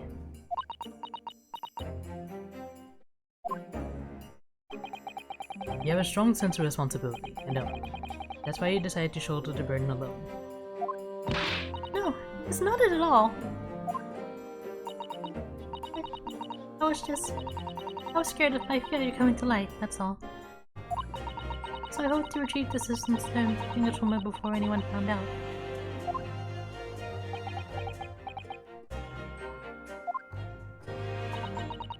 Before the trial started, do you remember what you said, Sato? I had no doubt in your mind about my innocence. But you stand by me till the last. I remember. And yet, I didn't deserve your trust in me. I hid important details from you, Susato. I completely betrayed your faith in me. Hit me, Susato. I deserve it. No, in fact, throw me to the floor. No, that's too good for me as well. Drag me through the city streets. I'm no better, you know. Oh. Even though in my heart, I knew that you pulled the knife blade from Miss Bread's back. There was just a brief moment when, in my mind, I doubted you. Sato? I'm sorry. At first I stood here and promised you that I'd stand by you and always be on your side. I betrayed your faith in me too. And as such, I failed you as your lawyer. Oh, no. I think this situation has taught both of you a valuable lesson. Placing your unbridled faith in another is no easy task. Yes, Father. The fact has certainly struck home. Which is why I can see more clearly now. So, Ray. Yes? Can you find it in your heart to forgive me?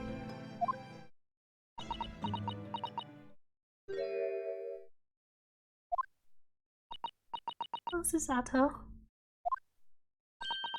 You know you'll always be a dashing lawyer in my eyes now.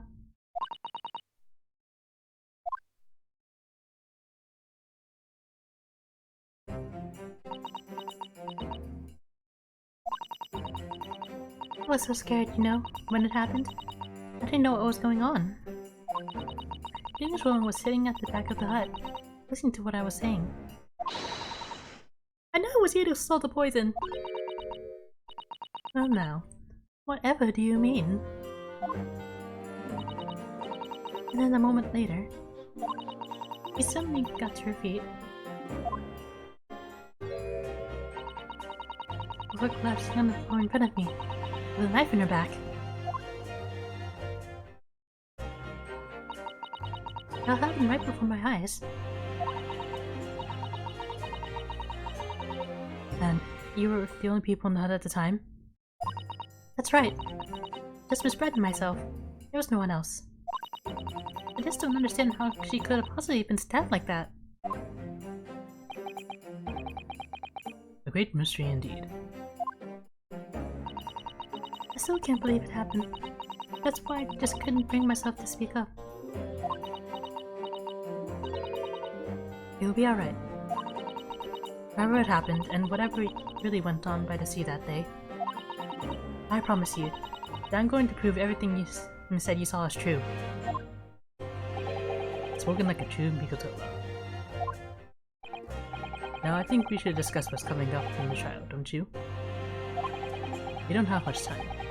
We must make sure we have our facts in order. Yes, I said the poison is gonna come under close scrutiny in the upcoming proceedings. The police should hopefully have identified it on the blade by now. The trouble is, it's a completely new laboratory synthesized blend of alkaloids. The police won't have any way of testing for it. Oh, I see. Yes, without this chemical reagent, it's impossible to detect the toxin. Chemical reagent? I sent a colleague of mine off with some earlier to deliver to police headquarters. I think perhaps you should have some as well, though, just in case.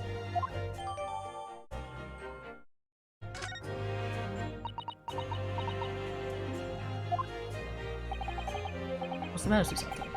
You're suddenly very quiet. This is newspaper article. Exclusive. Deadly poison stolen from UA Medical Research Laboratory. I'm wondering how the information got out, given that it was a government secret. It was what the English woman's doing. What? Just when the Professor and Toseki-san were being interviewed at the laboratory. That so-called English lady swarmed in, and without any compunction said to Professor Mikotoba,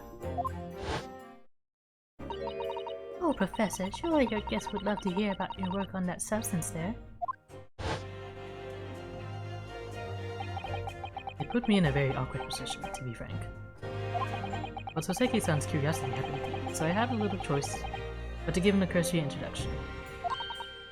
So then, Soseki-san knew about the poison.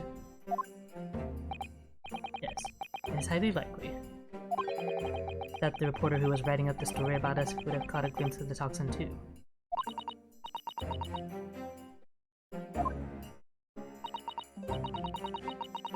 Another way, did that reporter join you all when you went to the beach? Oh. No, I don't remember the reporter being there. Indeed, he shouldn't have been. I very much doubt anyone would have wanted him there. Oh? A known criminal had been given permission by the authorities to bathe at the seaside. Soseki-san pointed out that inviting a reporter might be problematic, so the man was sent back to his office. Yet he obviously didn't go back. He secretly followed the party to the beach and took this very candid photograph. And then presumably he posted it anonymously to the police.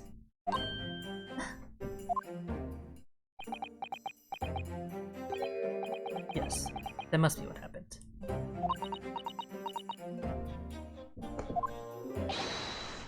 Counsel! We've just heard that the new witness is now ready to testify. The trial is about to resume. Please proceed into the courtroom at once. It's time to see ourselves once again, then. Defense Attorney Ryotaro Naruhodo. Yes?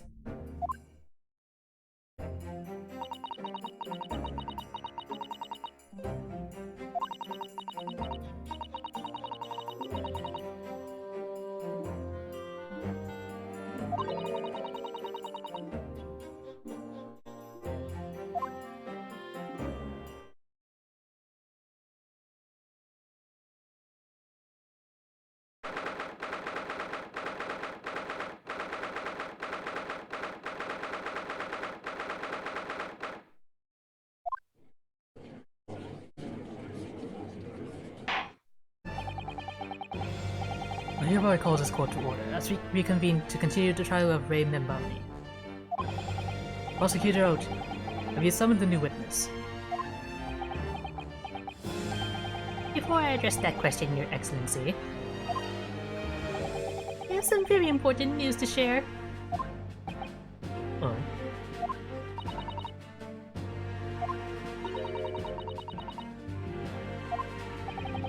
During the recess, with the collaboration of Professor Mikoto's laboratory at Yume University,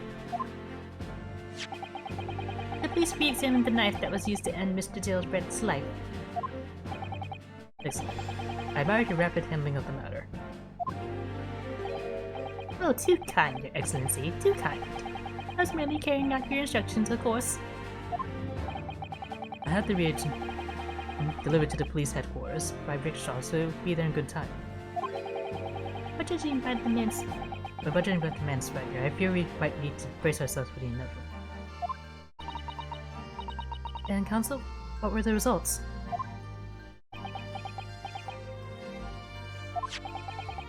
This dagger, which was so cruelly used to end the life of the victim, has no trace of poison anywhere along its blade. What? Are you sure about that? I will stake the reputation of the police on it. On the reagent, the test is extremely simple. They couldn't have made a mistake.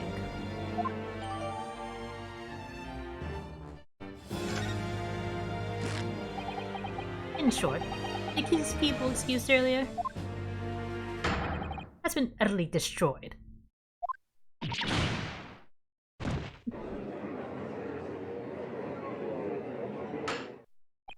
Now, the prosecution is ready to call the new witness.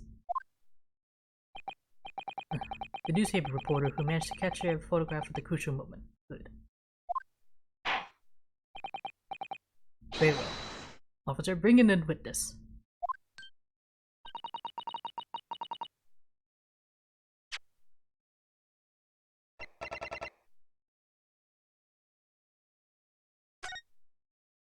Let me just get a good look at this evidence.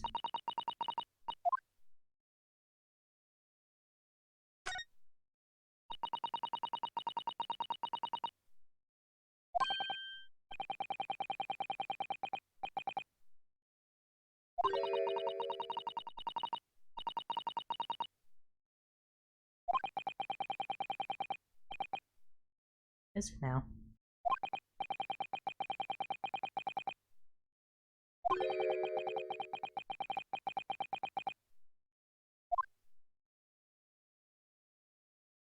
I suppose they wouldn't have a word for rage in Japanese quite yet, would they?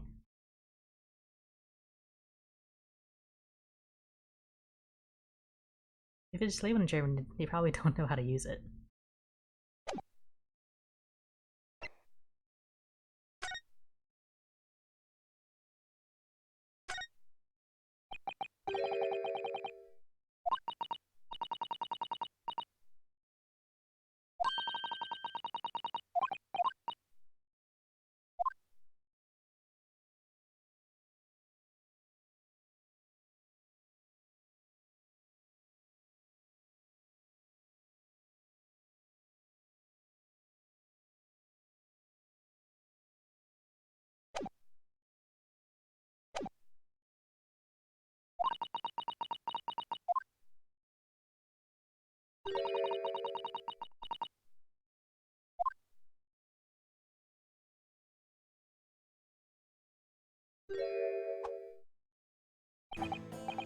Witness, please state your name, Russ, and occupation for the court.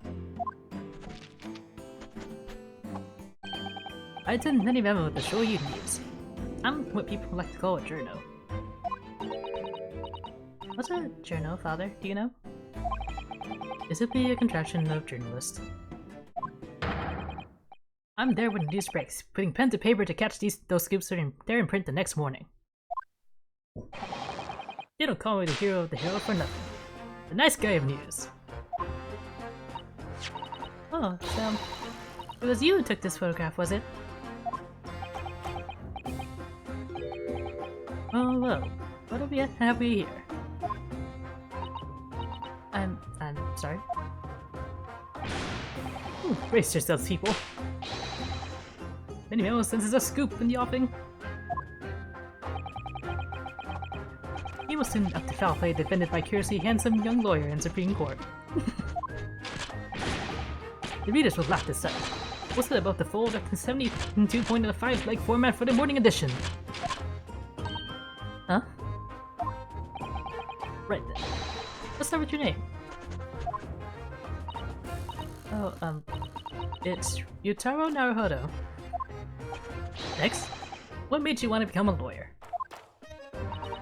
Oh, well, I wanted to reform our country's legal system, I suppose. Yutaro has suddenly become very ambitious, I see. I just brought Cosmos down the stream for a while. By the way, my name is Takesutiauji. That's Takesutiauji. This will call dark closer to Supreme Court. My objections strike fear into every defense lawyer's heart.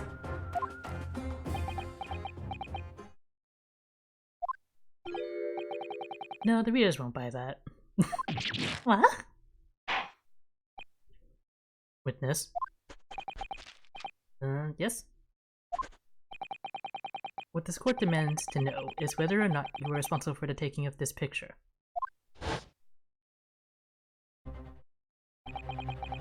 It was delivered anonymously to the Imperial Police Bureau only yesterday.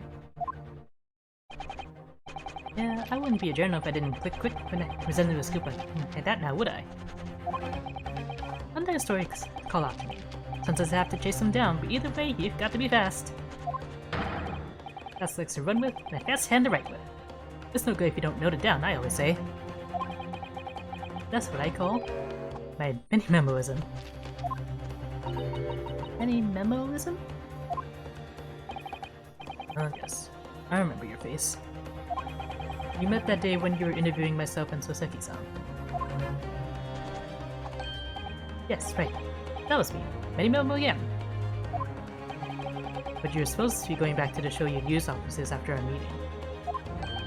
But the scoop is, I didn't. because that Englishwoman's words had piqued my journalistic interest.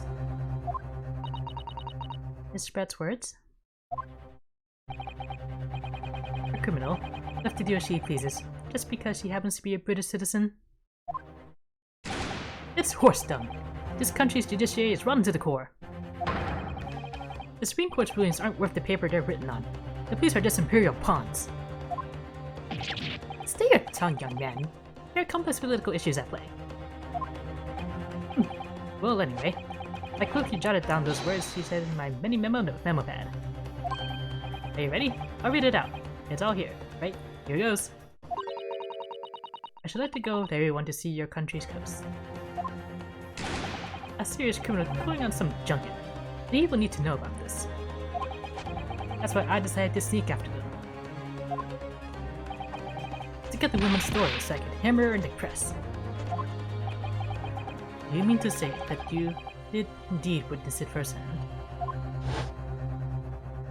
The grim scene portrayed in this photograph? Oh yes, I saw it with my very own journal eyes. From start to finish, to the viewfinder of my trusty camera. Thank you, Benny Memo-san. You now give a formal testimony before the court.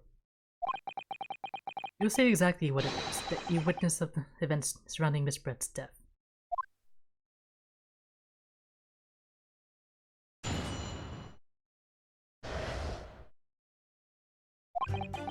The beach house was made of shoddy old reed screens. There were plenty of guests I could see inside through. The Englishwoman was sitting on a stool when the student girl came in and started arguing with her. Seconds later, the girl pulled out a knife, throwing the Englishwoman to the floor as she stabbed her in the back. My smoldering journal spirit burst into flames. Quick as a flash, I whipped up my camera ready to click. I pulled apart the rough weave of one of the screens and hooked the lens to for a perfect shot.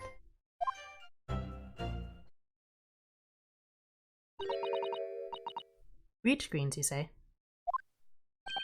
Right. You can see them clearly enough in that great shot I snapped.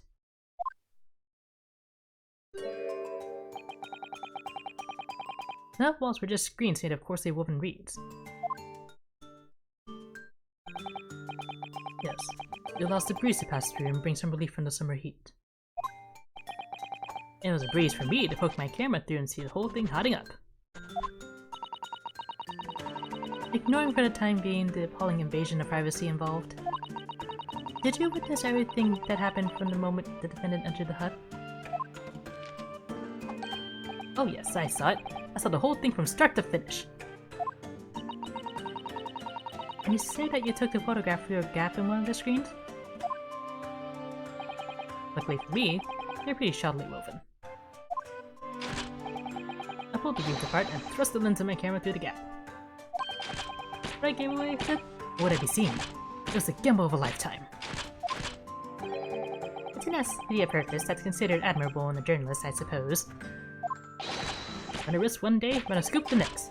That's many memos in a nutshell. At last, it would appear we have a genuine witness to this wicked crime. The evidence and testimony are extremely compelling. I believe we may be close to a verdict. Oh. Wonderful news, Your Excellency. Wonderful. Nevertheless, it cannot be denied that this testimony begs one very large question. What question? Exclusive news, a startling photograph, all the makings of an acceptable story for the reporter. Why then was the story never published?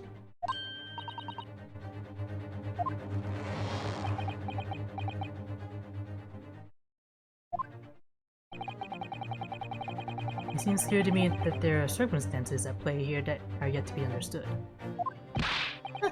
More pathetic excuses. Very well then, Counsel. Proceed with your cross-examination. Yes, Your Excellency.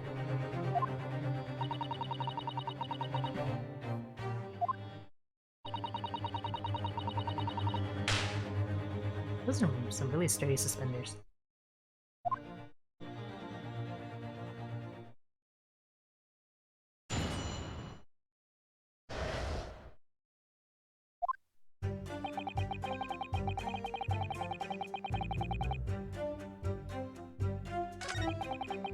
pretty much figure out how this case is gonna end.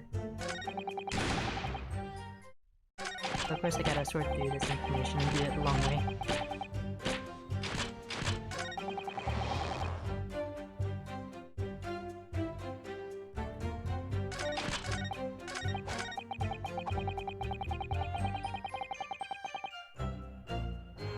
I'll just start by pressing everything. Hold it! What made you want to see what was happening inside the beach hut in the first place? Call it journal instinct. Can you think of a better reason? Oh, I don't know. Perhaps because as well as being a proven criminal, the person inside was a young woman? I see where you're going with this. Brace yourselves, people. He's painting the journal as a voyeur. It's hardly slander, sir. You had a camera and you were taking pictures of the woman's knowledge. Nope, you've got it all wrong, little student boy. Sorry? To my mind, all that was inside that hut was a scoop.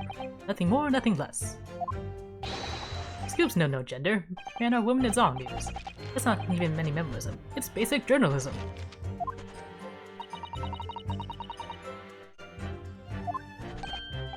Right. So that's all buttoned up. Can we move on? Tell the court then, witness what sight before your eyes when you looked inside the hut.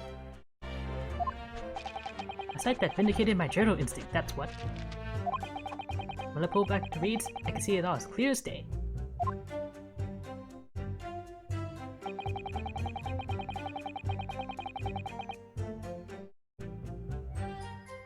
Hold it! So you actually saw Membani-san entering the hut? Yep, and she was raging. Raging like my journal spirit. And the argument you mentioned, what was it about exactly? You stole it.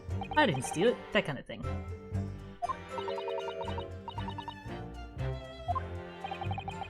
The student girl walked up right up to the English woman and really started laying into her. I mean, if she laid into her anymore, they would have been eggs. The man should have been an author. The descriptions of towns are wasted on journalism. But the student's ranting fell on its deaf ears, like a Japanese person listening to English for the first time.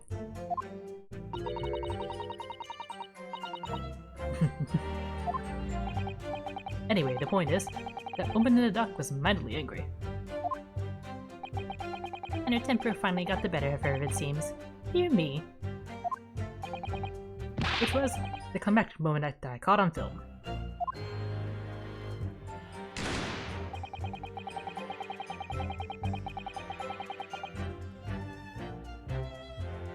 Hold it! You swear before this court that you actually saw the precise moment when the stabbing took place? Huh! The precise moment? I didn't see just that. I saw the whole hellish scene play out, from start to finish. I have here a simple plan of the beach hut. Perhaps you could use it to explain to the court exactly what you witnessed.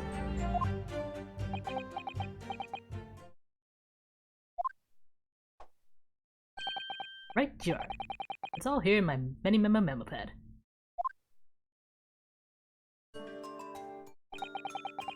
When I first peered into the hut, I'm sure that the Englishwoman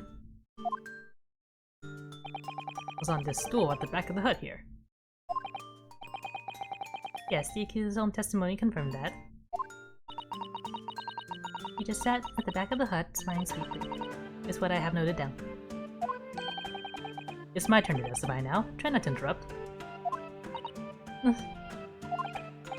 Then, the next moment, as I was watching, the evil student girl entered the hut. After a while, the pair of them ended up in the middle of the hut arguing furiously.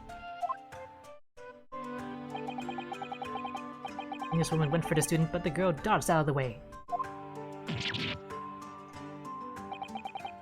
And in a flash, plunged the knife into her adversary's back as the two passed each other.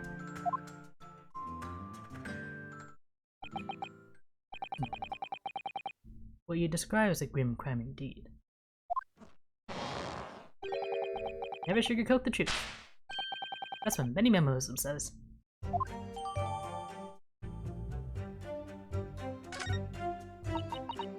By the way, Many Memo-san, whilst you were watching that terrible scene unfold before your eyes through the gap in the screen, did it not occur to you to try to prevent the tragedy rather than capture it on film?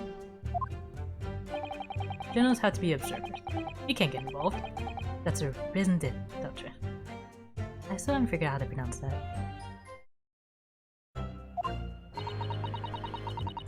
So you didn't converse with Rich Brett at all? Obviously not.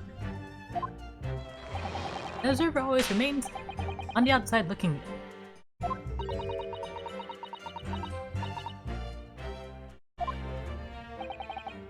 Your Excellency, if I may. Yes, Professor? I think the witness's last expertly phrased statement should perhaps be added to his formal testimony.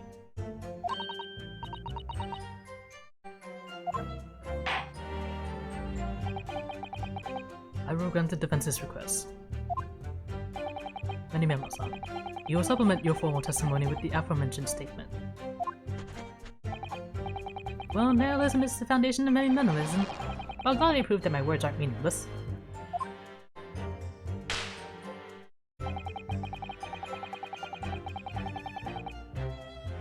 Well, I know something I can present for that. If you weren't in the hut, where did you get your pen? Objection!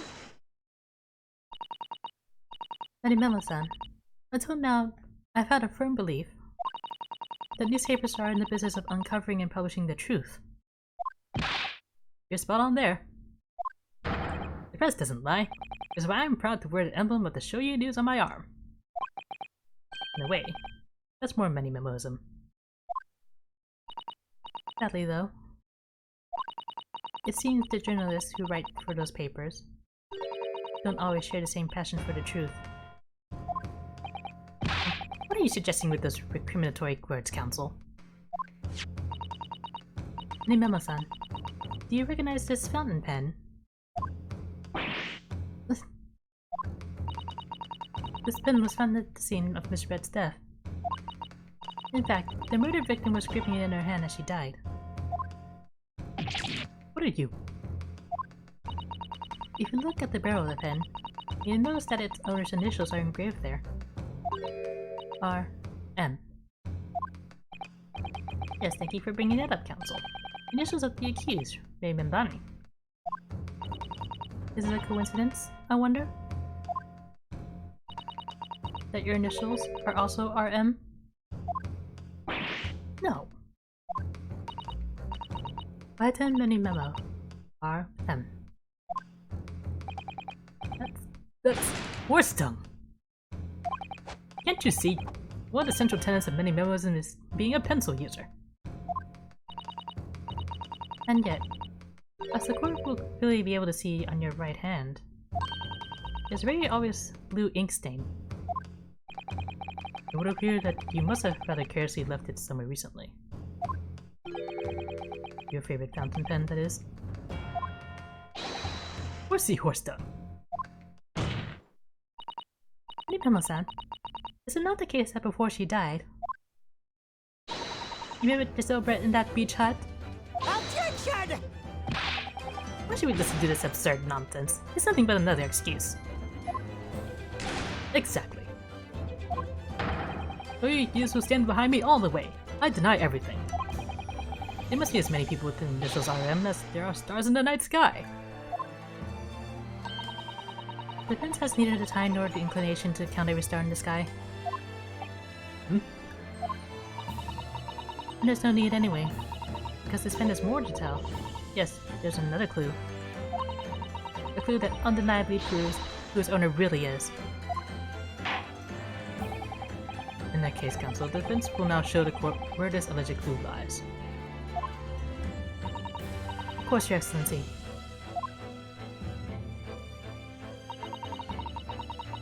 The clue on this fountain pen that clearly reveals its owner's identity is...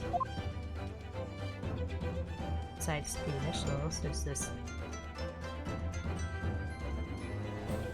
emblem right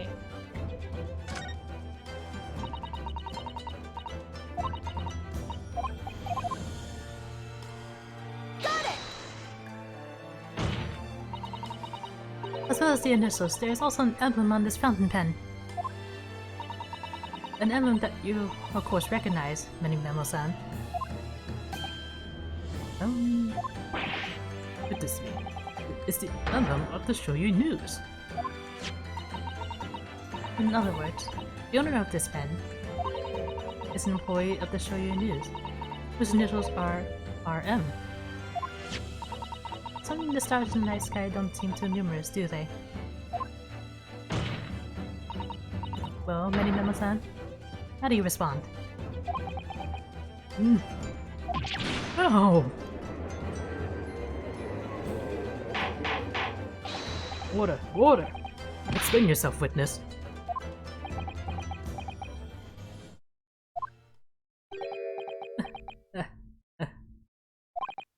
So, this is how the mighty Supreme Court works, is it? Using coercive tactics to have well-meaning citizens reveal harmless secrets. I've used nothing but honest tactics. Alright then, fine. I won't try to hide it anymore. Yes, not long before that grim tragedy unfolded. I, a Shoyu news reporter, on behalf of the public, conducted an interview with the Englishwoman. An interview? You never mentioned this before. When exactly was this? As I said, it was before that evil little student girl showed her face in the hut. It couldn't have lasted more than 2 or 3 minutes, that's all. This was a brief exchange. But it came to nothing. And as we many memos say, people don't pay their dues for unworthy news. However insignificant we deem it to be, this court cannot overlook the meeting between yourself and the victim. You will testify now under oath about the precise nature of this meeting and what transpired. Got it. Yes, alright. But on one condition. Condition? In all good conscience, I couldn't speak out alone about this. You need to call back the earlier witness, Soseki Natsume-san. Soseki-san? Oh yes, according to my notes here, that man has a secret of his own. Embrace yourselves, because it's not a harmless one. It's big. Oh, what?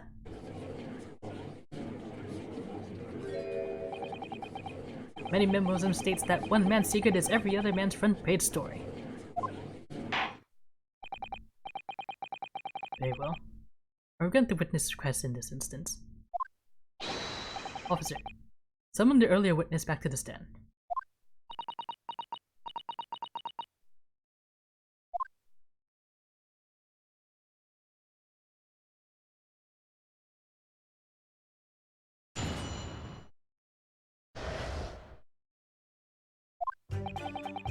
I asked the useless woman for an interview, but she declined, so I left the hut without making a fuss.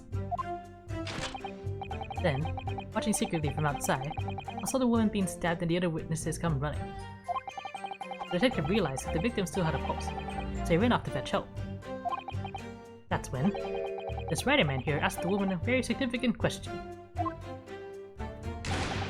he didn't say anything about that in his testimony, which is why many memos and demands I reveal it now.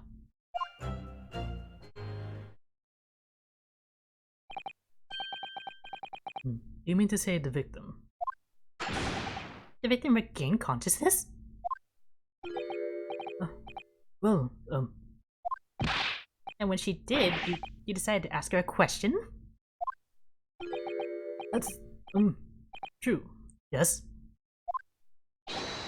He did. And that's not all. The woman gave him a very definitive answer. An answer that incriminates the accused. This is preposterous. Why am I only hearing about this now? Why didn't you mention this before, you Yoko hack? It wasn't even a conversation. Yes, I did pose the willing ears for there was a question. I don't deny it. But she could no longer speak. She is barely conscious even. Counter for the defense. I expect a thorough cross-examination to be conducted here. court must and will know the truth. Absolutely, Your Excellency.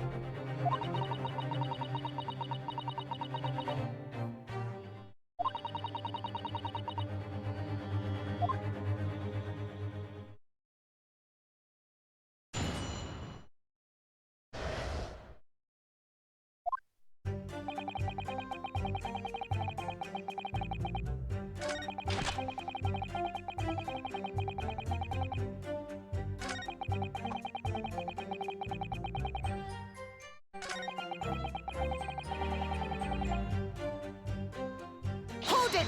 So what did he say? What question? What exactly did he say?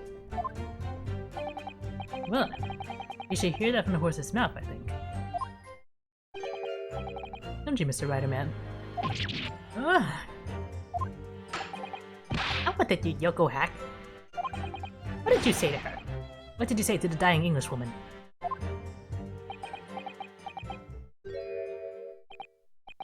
Well, in truth, I've been catching crabs at the water's edge and building castles in the sand, you see. Well, the seaside is a place to be at leisure, I suppose, even for a grown man.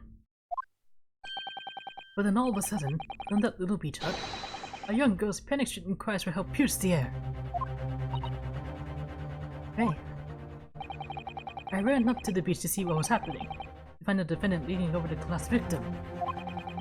As soon as Inspector Hosonaga saw me spread on the ground, he sprinted off to get help. And then, just a moment later, I heard a faint moan.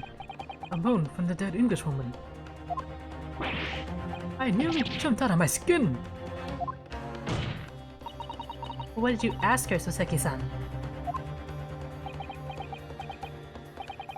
I asked her, who did this to you? Don't protract this any longer. How did the woman respond? She didn't! She said nothing in response. But...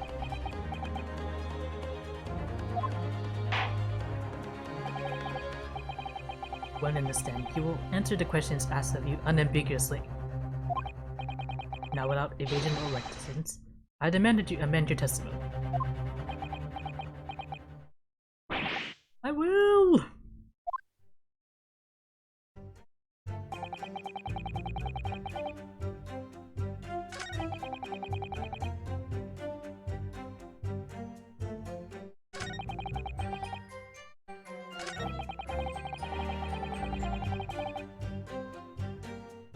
Hold it!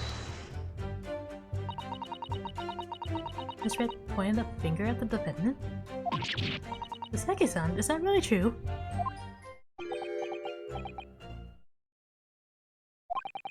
It's not easy to stand here and say this, but... when we first entered the beach hut,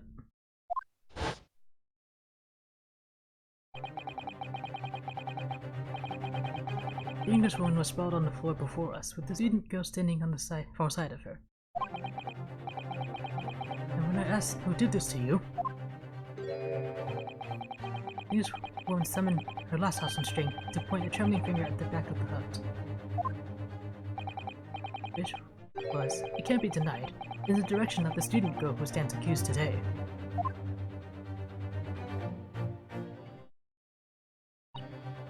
No. Soseki-san, why on earth did you neglect to mention this in your original testimony? Fiddlesticks, I say! This is not a British court of law. You respond in Japanese.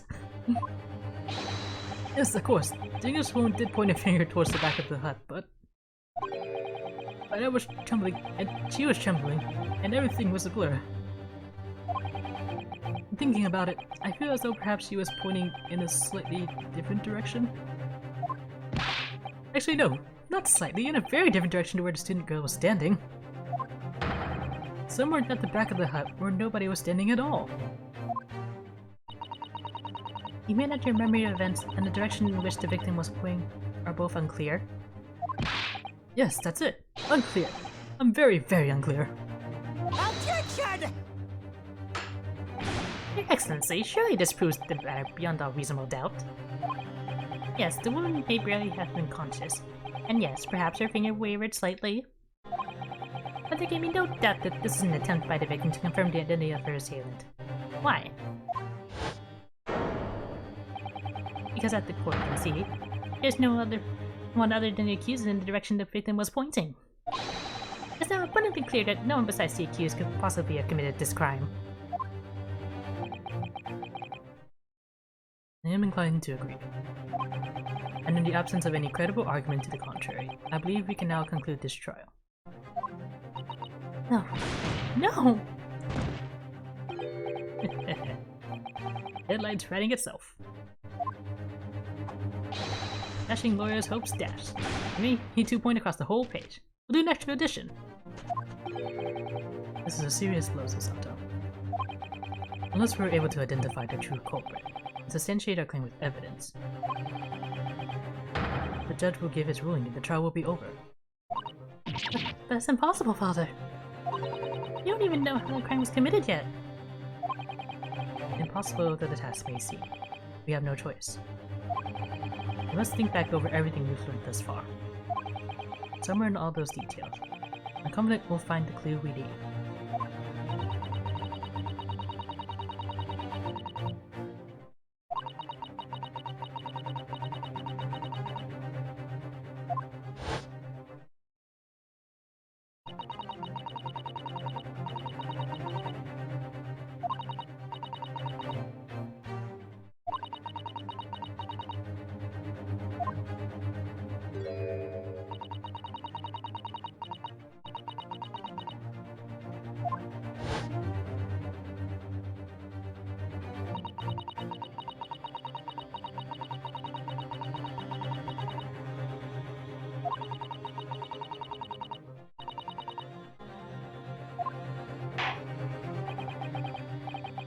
I take it then that the defense has nothing further to add.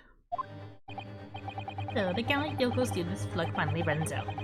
I can see I'm surprised. In that case, I am ready to deliver my final verdict on this matter.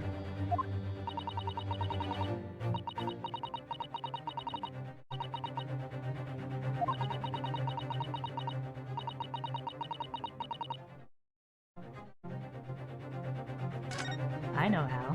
Objection!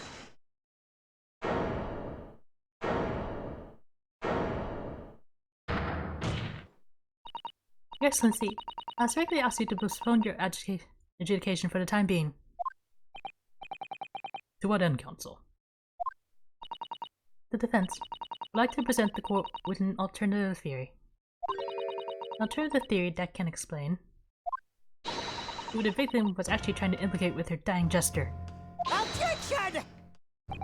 An alternative theory? None exists. Objection! There was someone else present at the scene who could have committed this crime. What? And the victim, Miss Brett, tried to reveal who it was to those around her at the time by mustering all her remaining strength and pointing a trembling finger in the killer's direction. This is fiction. Fantasy.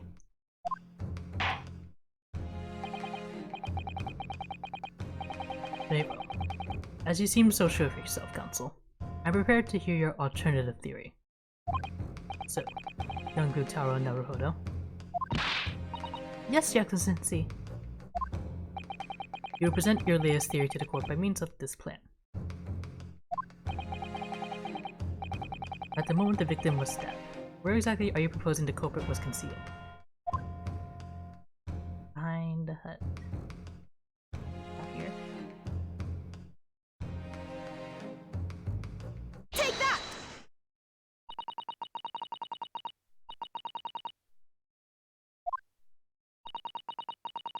The true culprit who fatally stabbed Miss Brett was concealed in this location here. Are you mad, Counsel? You're suggesting the culprit was outside the hut? What? Order! Order! Order!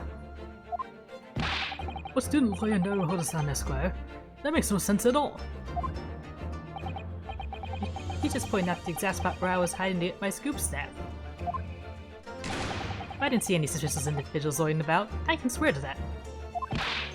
Obviously, the culprit had been outside the hut. There's no way that he or she could have stabbed the victim who was inside the hut. Actually, Prosecutor Alchi, there is a way. And in point of fact, the defense can provide evidence strongly suggesting that is precisely the way Miss Brett was killed. You're bluffing. You're bluffing, you yokel. The defense's assertion is clearly too fantastical for the court to comprehend. You'll need to give us more guidance, counsel. What piece of evidence corroborates your theory that the victim was stabbed from outside the hut?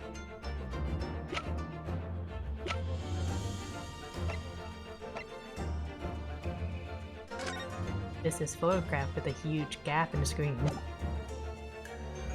Take that! Right?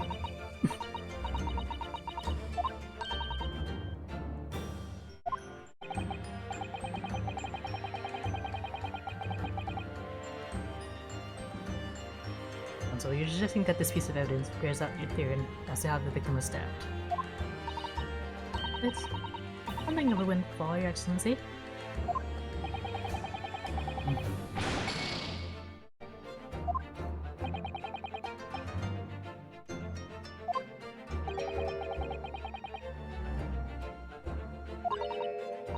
Trace. Okay, maybe a different picture.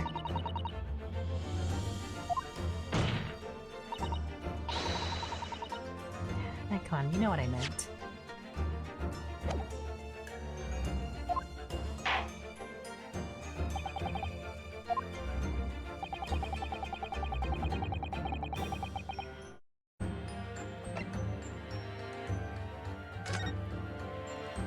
Oh, this one has a visible gap too. This probably work better. Take that! The original photographic print of the crime scene. Yes, it's clearly visible in this print. Trace of the fatal thrust that was delivered from outside the beach hut. Objection! Do you take us for fools? There's no hint of any such thing. I'm not sure that everyone present would agree. Someone, at least, appears to have noticed what it is that I'm referring to. Counsel, once again, I must call on you to be explicit for the court. Where on this photograph is a trace of the stabbing, which you claim took place from outside the hut. Let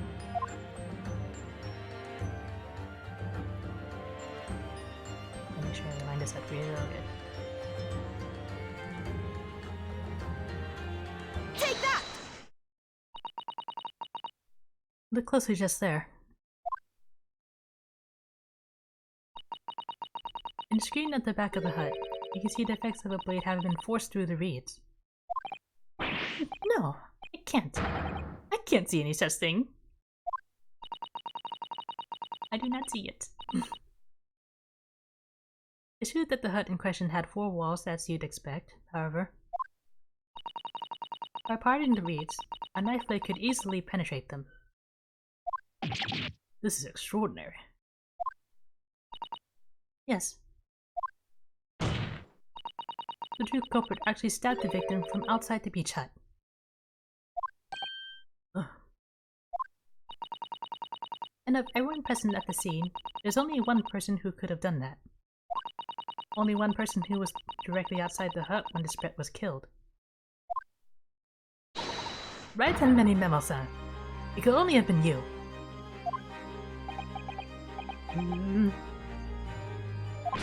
No! Objection! This preposterous idea leaves me almost speechless. Just look at the photograph again. The victim lies almost exactly in the center of the beach hut, does she not? Are we to assume, as part of this partial scenario, the assailant was a knife thrower? Objection! No, of course not. Why not? If you recall the testimony of the defendant about the events just before the victim's death, inside the beach hut, I confronted Miss Brett. Well, she just sat on the stool at the back of the hut, smiling sweetly at me, as if she knew she was untouchable. A stool? Have another look at the photograph. The set in the read screen would line perfectly with the back of a person who was sitting on that stool. My word. So, in fact, the victim was killed while sitting on that stool by a stab wound to her back delivered through this read screen. Having been attacked, Miss Brett rose to her feet instinctively. But then, unable to speak, she collapsed on the floor in the middle of the hut. Before the defendant, Benbani-san's appalled eyes.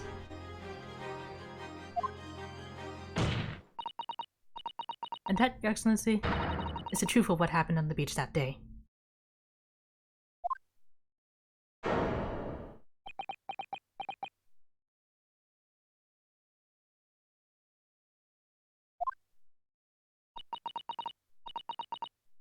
By your silence, many Memo-san. I take it that you don't deny the charge?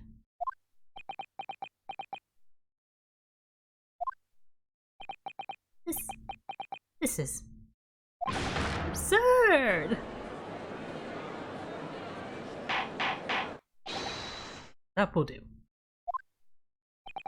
It would appear that we have a test admissive guilt from the witness.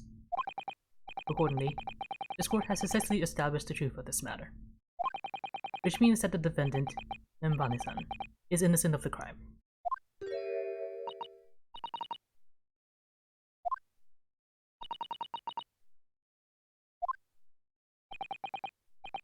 I must say, I've never been more proud.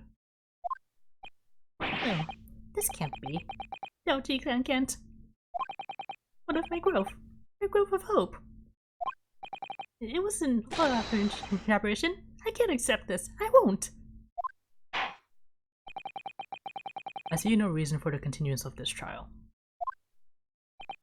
I will therefore move to conclude proceedings by delivering my final verdict.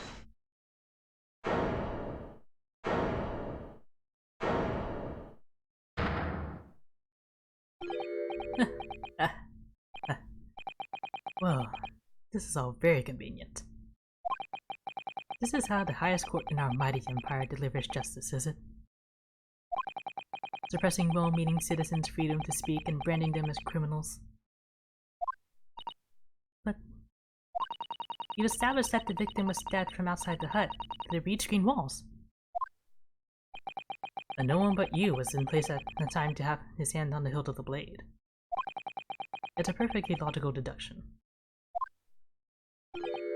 So, your argument hinges on the location of whoever stabbed the Englishwoman, does it? Well, it seems a little irrelevant now. Irrelevant? Where she was stabbed, how she was stabbed. It doesn't matter. I mean, whether she was stabbed at all makes no difference if you think about it. After all, the trial's already shown the whole thing hinges on something else.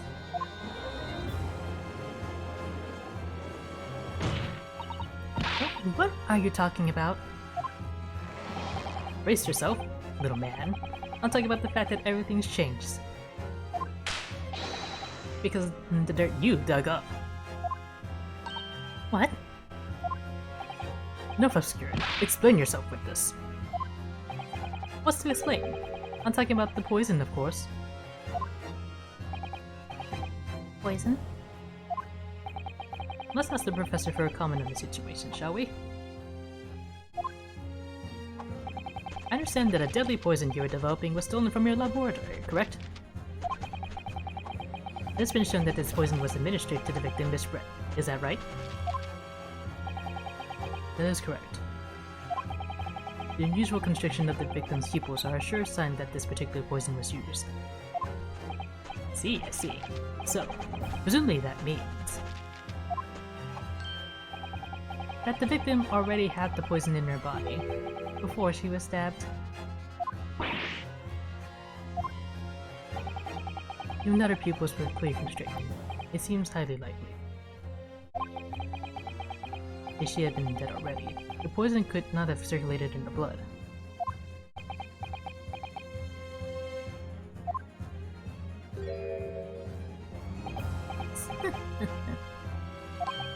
How refreshing to hear the argument of a metropolitan mind. Precisely. You must not have shot who stabbed whom and whose back and with whose blade. Because, quite simply, this woman's life was taken not by the knife, but by the poison. Objection!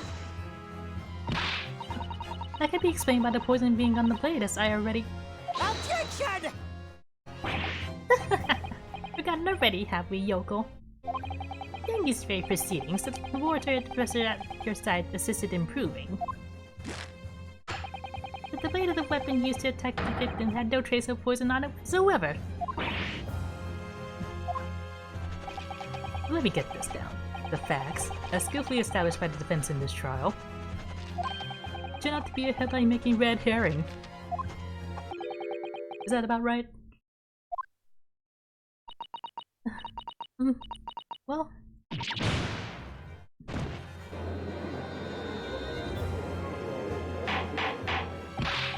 Order! Order! Order! But where does this leave us? Well, in that case, did the poison enter the victim's body? There is an undeniably obvious answer to that. The lady most likely imbibed it. You mean she drank it? Have another look at the photograph here. As you can see,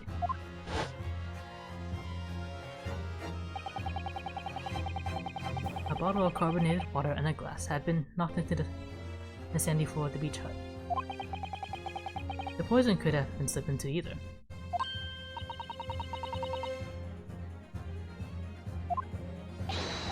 Well, what do you know? Look at those dashing eyes. This would make a great front page shot.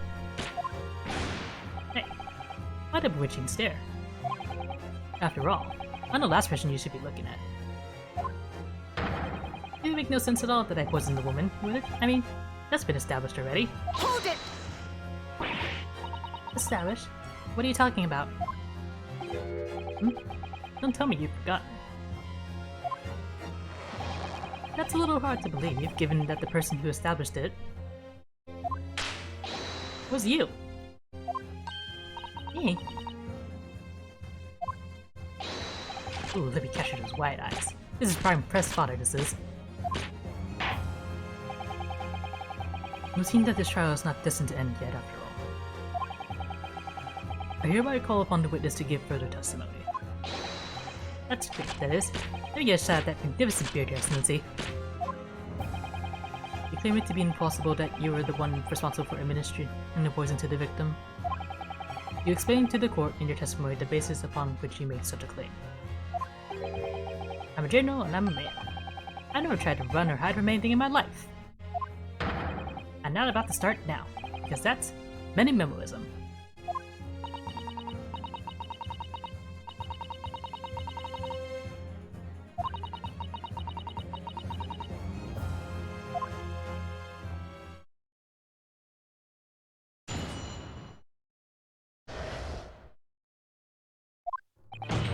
Oh yes, I stabbed the Englishwoman, and it's that very fact that proves I'm innocent. Because why would I bother to stab the woman if I had already poisoned her? When I heard the student girl and that pompous English murderer arguing, it got my goat. If the courts were going to punish Brett for what she did, someone else would have to see justice done.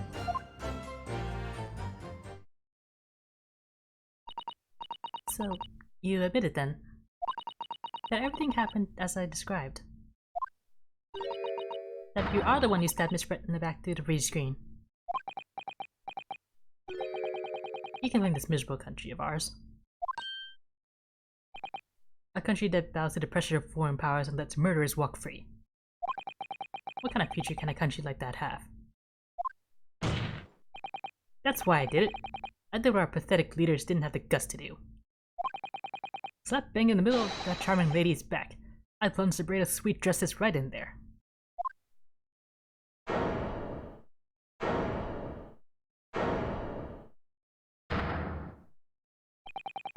As someone who spends his life seeing that the truth is told, I feel really awful about giving false information in my testimony before.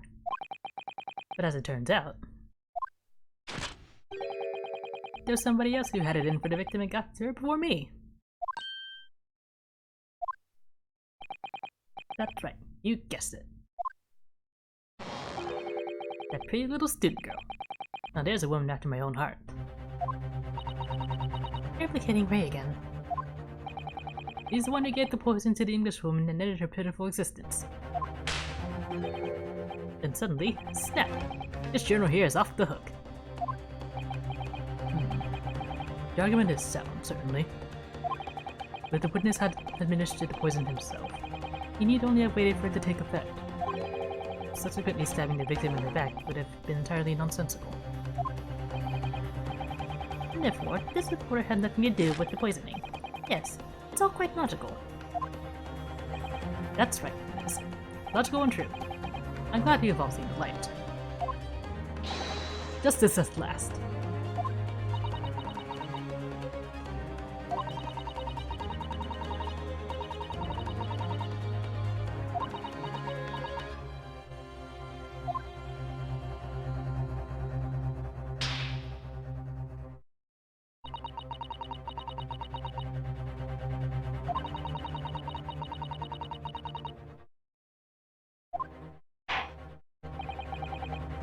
Very welcome, counsel. Proceed with what I assume to be your final cross-examination in this trial. God, I hope so.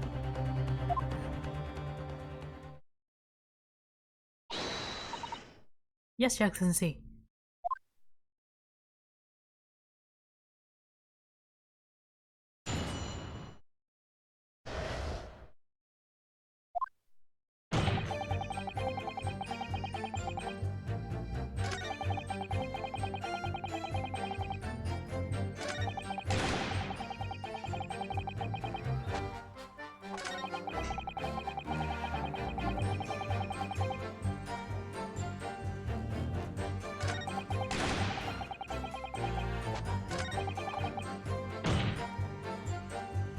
I'm just gonna press everything from the beginning. Hold it! So, you do admit that you had murderous intentions towards Miss Brett then? Huh. The woman's very consistent offended my sense of justice. Your sense of... She was pure evil. A cold-blooded killer who committed murder right here on our Empire's soil. Did our good-for-nothing government do anything? Not a chance. So I had to step in. Fly the flag of justice. Put things right for the people. Yes, it was my civic duty. That's what drove me to it. So, in summary, murderous intentions then. Whatever you want to call it, the point is this. That English woman was a blight.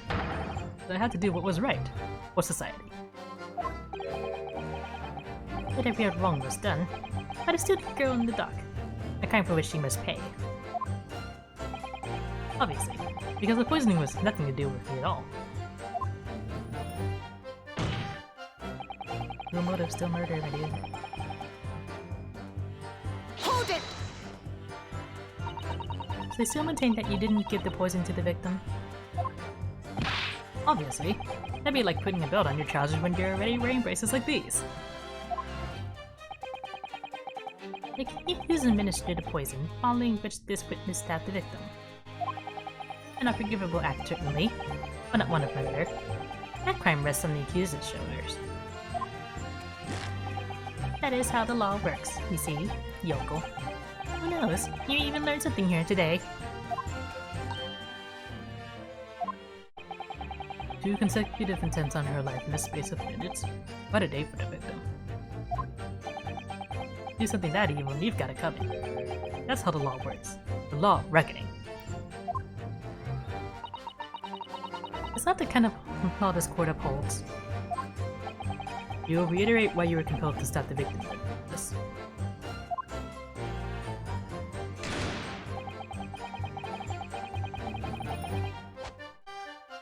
Hold it! What exactly were they arguing about? About what happened in that restaurant 9 months ago, that's what. The student girl was laying into the English woman for killing her beloved mentor, Dr. Wilson. Yes, John H. Wilson. A professor of medicine, invited here from England by Professor Mikotoba, no less. Right, but the English woman just jeered. The case was to be heard by the British Consular Court in Shanghai. However, there's little doubt that she would simply have been acquitted and sent back to her homeland a free woman. He was eating that student girl up inside, you could see it. I really felt for her.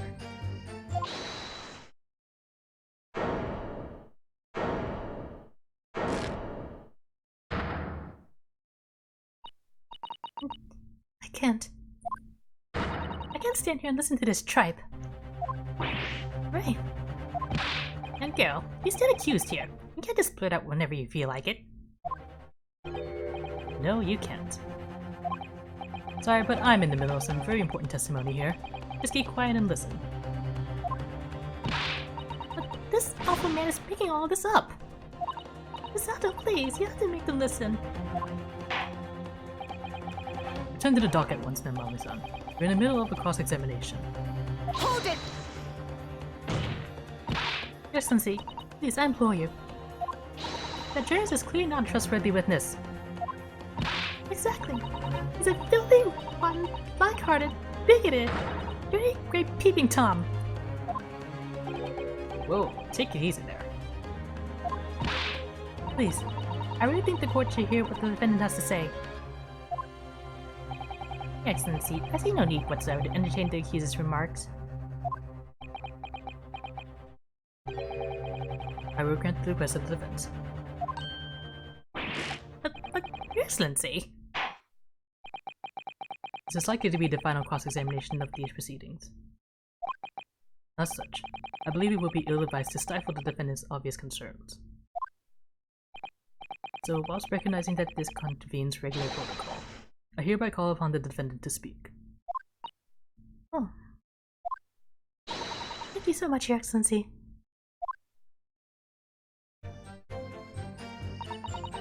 It has nothing to do with Dr. Wilson. We were discussing the stolen poison.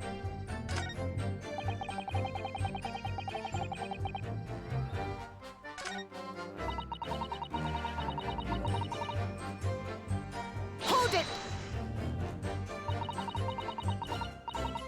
The stolen poison that killed the victim, you mean? I suspected her of being the one to steal it. I mean, just think about how she killed Dr. Wilson. That's true. Additionally, Miss Brett certainly had the knowledge of the new poison. I'm sure it will be no easy task to steal a highly secret toxin being developed for the government. Indeed.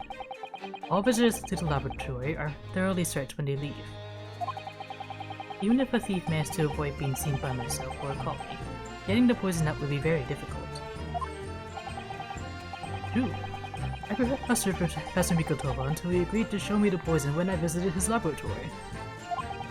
But as I left, I was searched from top to tail. Miss Brett rather bluntly revealed the existence of the toxin we've been developing, you see. And since Soseki-san expressed such an interest in it, I felt unable to refuse.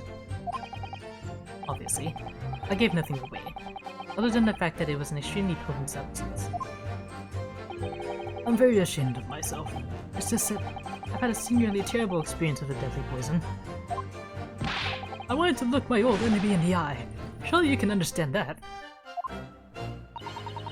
To find out if my suspicions were true, I confronted Miss Brett about the poison. I told her that if there were to be an incident involving it somehow, it wouldn't just be the university.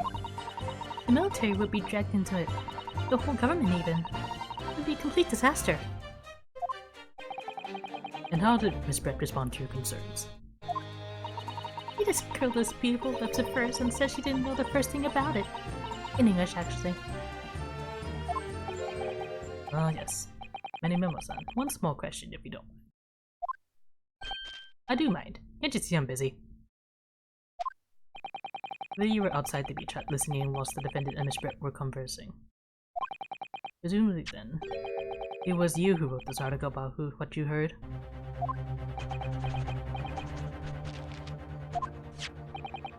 Exclusive. Deadly poison stolen from UA Medical Research Laboratory. The story was published in this morning's edition of the Shoyu News. The details are too accurate for it to be written by anyone else. Sorry, don't know what you're talking about. Yes, look at this. The entire article. It's almost what I said to Miss Brett word for word. Benny Memo-san?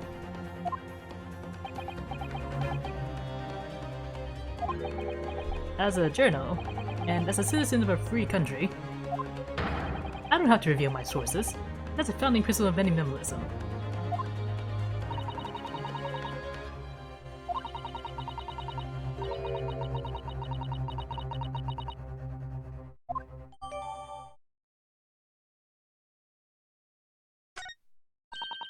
So that's what it was about.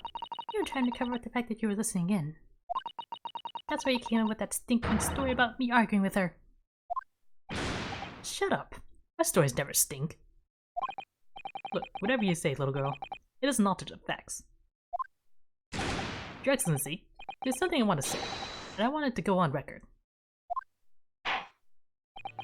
Very well. You may amend your formal testimony.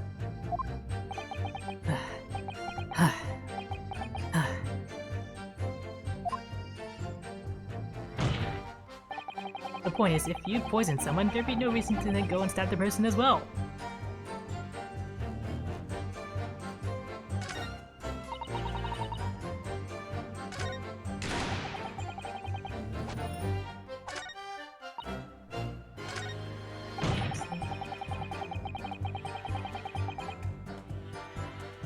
Hold it! Thus, he doubted the efficacy of the poison and sought to make sure your victim would die. That's horse dung. What? That would be like pouring pepper on your Chinese ramen before you even tasted it. Completely reckless. Although, to my surprise, you learned that I have a bit of impetuous pepper pour as it happens.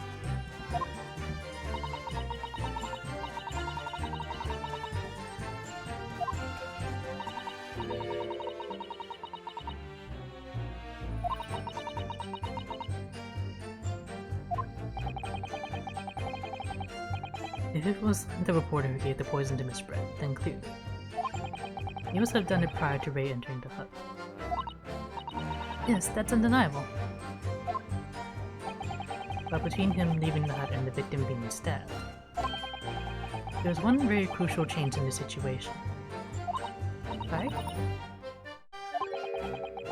The reporter overheard the conversation between Ray and the Englishwoman.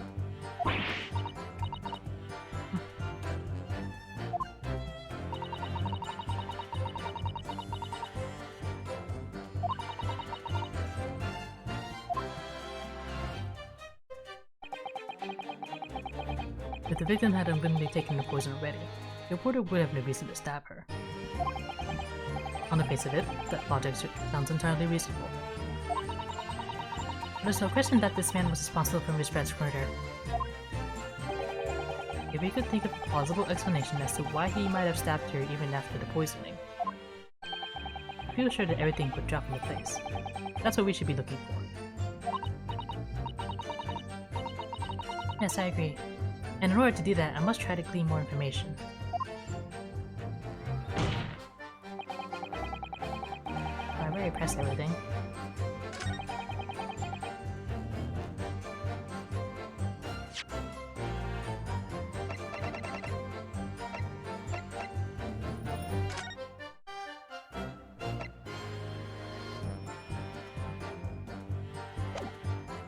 He stabbed her so that Ray would think the poison came from the blade and try to pull it out of her, thus framing her for the crime.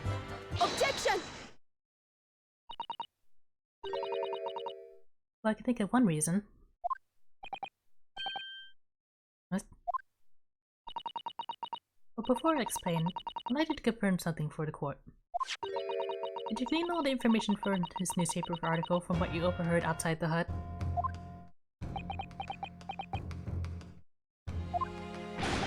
Of course he did. There can be no question of that. After all, when we were all in the laboratory together, we were all told that all we were told is it was a terrible toxin. And there is one more important fact to consider. According to the witness, Maya-san's verbal attack against the victim began as soon as she entered the hut. In other words, it would have been impossible for her to slip the poison into Miss Brett's drink. Objection! Where are you going with this, Counsel? Memo-san has made it quite clear that he observed every single thing that happened in the beach hut. If the defendant had somehow found an opportunity, this man would have seen it. Which means that Miss Brett couldn't have imbibed the poison whilst the defendant was present. In fact, it must have been administered to her before Memo-san entered the hut. It's very articulately put. When I walked into the hut, I immediately started to press Miss Brett about the poison.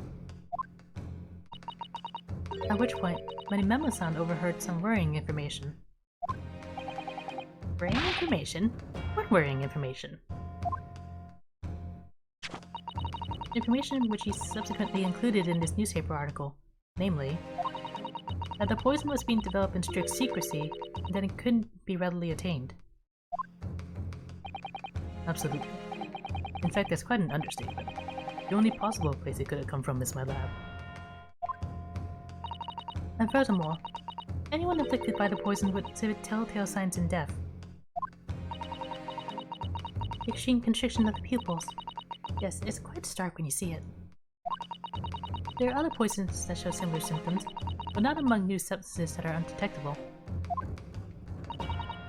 In other words, it would be clear that the victim's life had been ended by the use of this particular poison,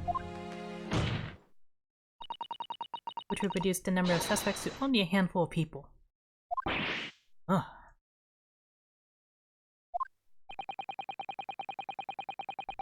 Everyone in my laboratory is aware of the unique properties of the toxin we've been developing. None of them would be foolish enough to attempt to use it for some nefarious deed. And Ban-san being no exception. Therefore, we can conclude that whoever administered this unique poison to the victim was a layperson, unaware of its telltale properties. In other words, someone like you, frightened Many Memo.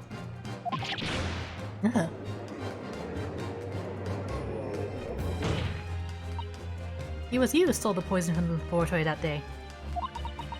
And it was you who administered it to the unwitting victim. But you quickly realized that was a terrible mistake. Because the poison caused such unusual symptoms and was so traceable.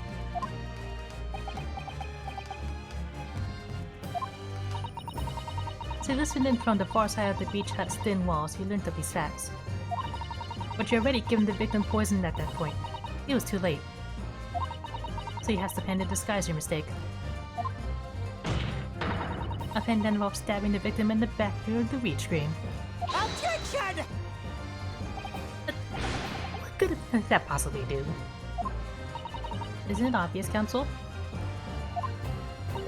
The plan was to kill Miss Rip before the poison could take effect.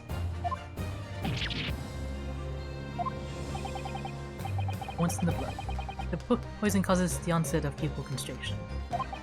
But he had hoped to precipitate the victim's death before that happened, hadn't he? Exactly. Because without any revealing signs of the new secret poison's use, no one had ever suspected. This is extraordinary. Yes, the effects of the poison meant it would be too easy to identify, but the killer had to master its use. Which he attempted to do by plunging a knife into the middle of the victim's back.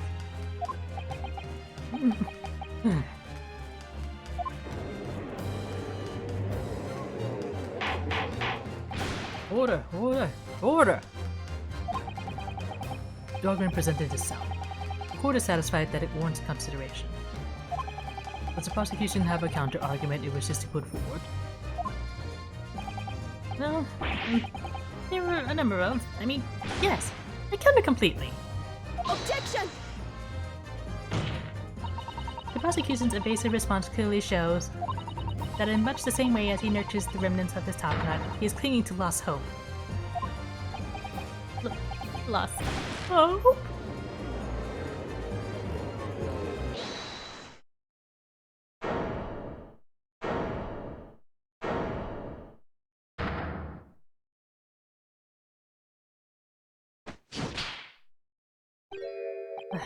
You pathetic, useless fallen samurai. Fallen? Who are you calling fallen? Your burgeoning greatness. I don't need a counter-argument. What are you talking about?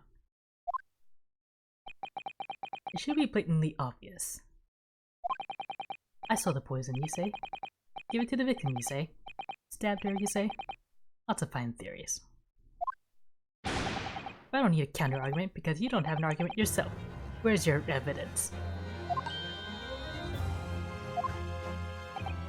Yes, you make it all sound so plausible, don't you? But without evidence, it means nothing. Whereas I base my news on facts. Facts? What do you mean? Explain yourself. I mean, what the professor said earlier in this trial. It's all here. In my many memos, every word, every slip of the tongue, all noted. That's what the Shoyu News is famous for. It's the power of the printed word.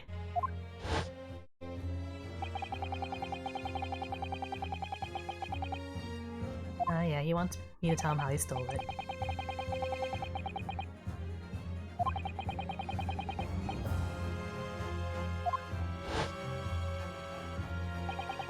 How's that then? Blown the story wide open? See, I, writes in Many Memo, I'm a reporter from the Shoyu News. Couldn't possibly have stolen that poison from the professor's laboratory.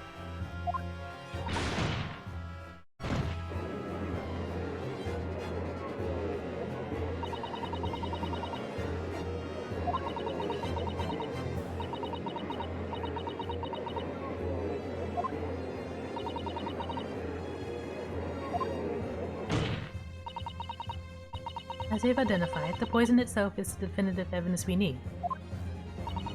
Because whoever stole it from the laboratory that day is the true culprit here. What's your point, you annoyingly handsome country bumpkin? My point is this. There's one way that you, Many Memo-san, could have stolen the poison that day. I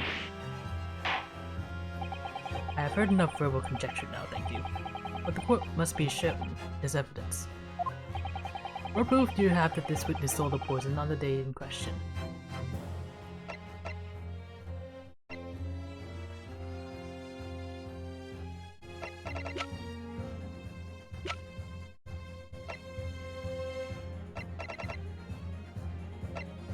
Okay, there's like 2 things I can possibly use. Take that!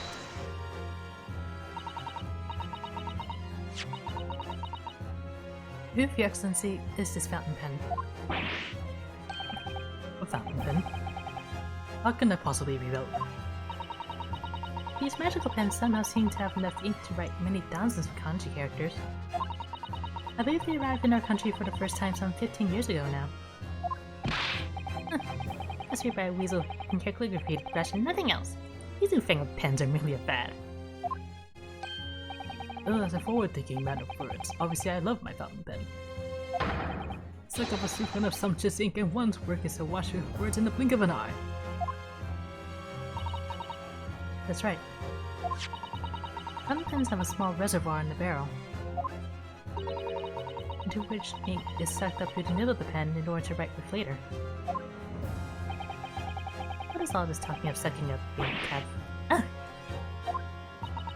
And just as it's possible to suck ink up into the reservoir, it's also possible to eject it through the nib again, of course. My word. Can this really be? Well, Many Memo-san? When you saw the deadly poison before your eyes in the laboratory that day, you used your fountain pen, your very lifeblood, to steal some of it, didn't you? By siphoning the poison up through the nib and into the pen's reservoir.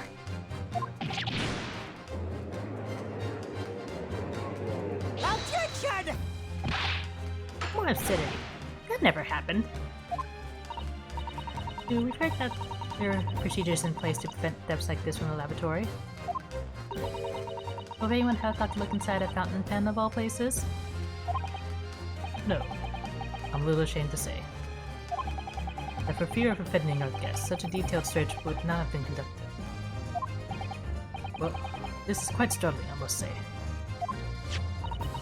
I remind the court that this pen was found in the clutches of the victim when she died. In other words, it was dropped at the scene by Many Mamo-san.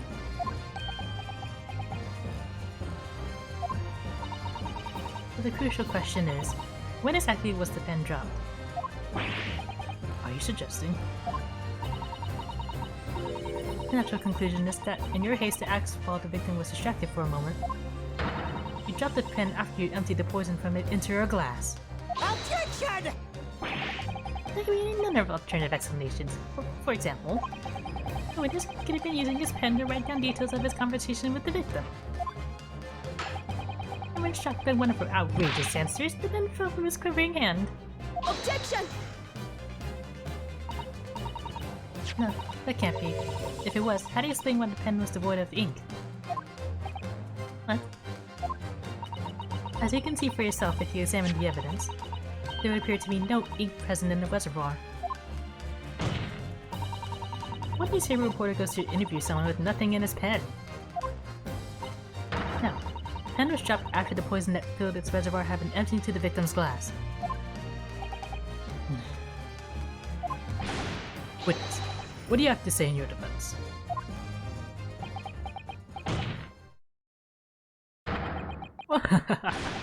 So this is how a modern justice system works, is it? So what if the ink in my pen runs dry? So what if my pencil snaps?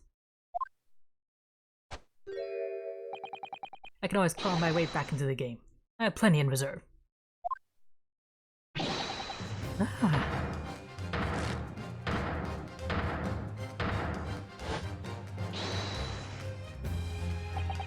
You claim I sucked the poison up into my pen? That's wild speculation, nothing more. If you thought you could bring down a fine upstanding citizen with a trick like that, think again. Looks like though it's going to take one final decisive blow to finish this matter. As I see it, the situation is now very simple. It rests upon whether or not this witness did indeed steal the poison on the day in question. And therefore, it all depends on whether or not the defense can prove that he did it with evidence. No such evidence could possibly exist. Objection! Many Mamo-san, this is how our modern justice system works. What? In the courtroom, evidence is everything. Something you would do well to remember. Because we are all well past the point of speculation at this stage, I assure you.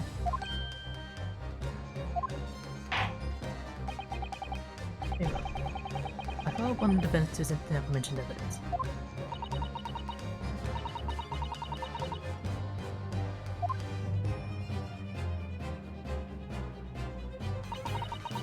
The defense can prove by means of this item that it was the witness's pen that was used to steal the poison. Take that! So, what is that bottle?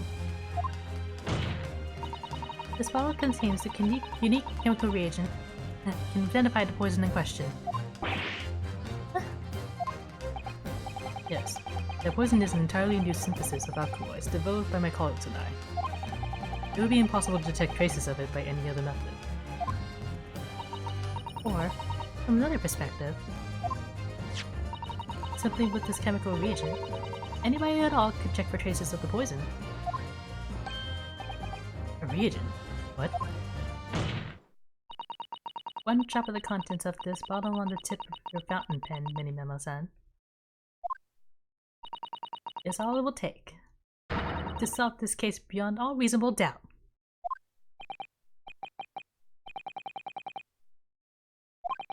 No, you can't. I won't. Your crimes are bad enough, but at least know when to admit defeat. Your Excellency, the defense requests permission to carry out the test on the fountain pen at once.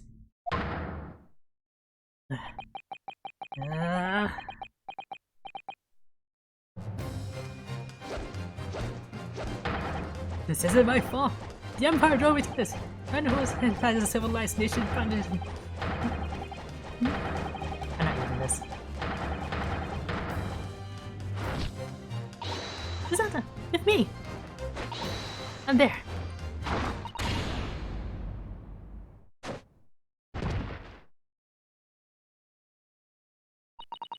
Did I do it right? That was this house a takedown, wasn't it? Not quite. That was a Ryutaro takedown.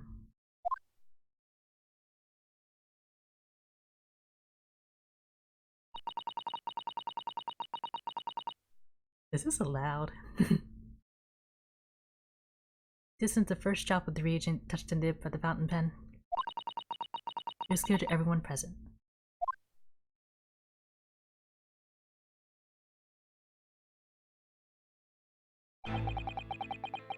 When I saw it there in the lab, the poison, the devil got hold of me, and I decided to do it on a whim. I excused myself and emptied all the ink down the sink in the bathroom, washing the reservoir out carefully. And then you waited for an opportunity to suck up some of the poison, didn't you? Into your fountain pen. Yes, that's right. Answer me one thing, then, Namo-san. Why did you steal it? For what purpose? Isn't it obvious? To find out what it was made of and expose it in an article. I mean, it was a secret project after all. Too juicy for a journal like me to pass up. And then why did the English woman end up dead?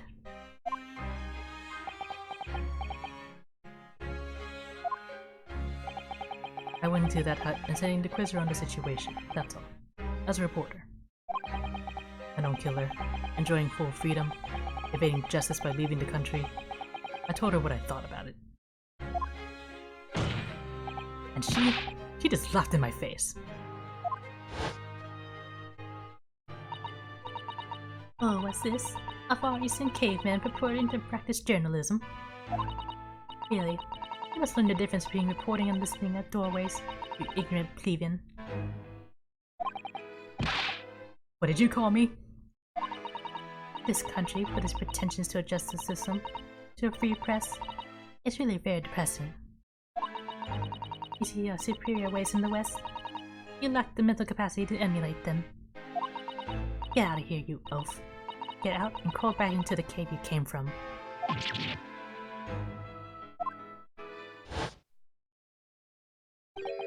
That's when I remembered. About the deadly poison I happened to have in my pen at the time. What a terrible tale. In my head, I knew I should just get out of there as quickly as possible, but I couldn't. I couldn't let her get away with what she'd done, and she clearly had no remorse at all. I suppose it was my journal spirit, getting all fired up.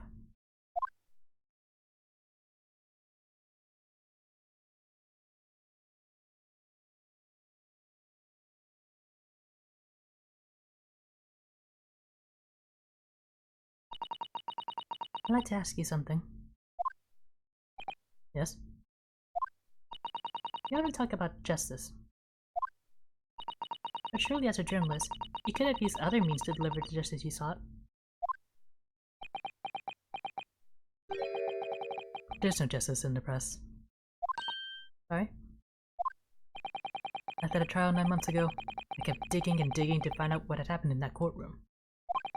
And finally, I discovered the truth. It was a cover-up. That's what it was. Cover-up? What do you mean? I would remind you of your position with this. Be careful what you say. Oh, come on. Doesn't this strike you as strange? We're suddenly not allowed to convict a foreign national? Consular jurisdiction should never have come into it.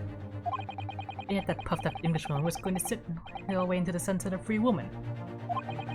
The only possible explanation is that behind the scenes, some deal had gone down between Britain and Japan. What sort of deal? I've done my research. Took up on the dirt. It was all ready to be published. But you know what happened? The editor just tore the article up. It came under pressure from the government, you mean? If our government is going to let criminals walk free, if they're going to crush the free press, then what choice do I have but to see that justice is done myself? Let's not forget, Mama-san, that you committed murder yourself, and you tried to lay the blame at the defendant's door. I'm sorry, but you know better than to say Brett. What? The truth is, you have no right to talk about justice at all.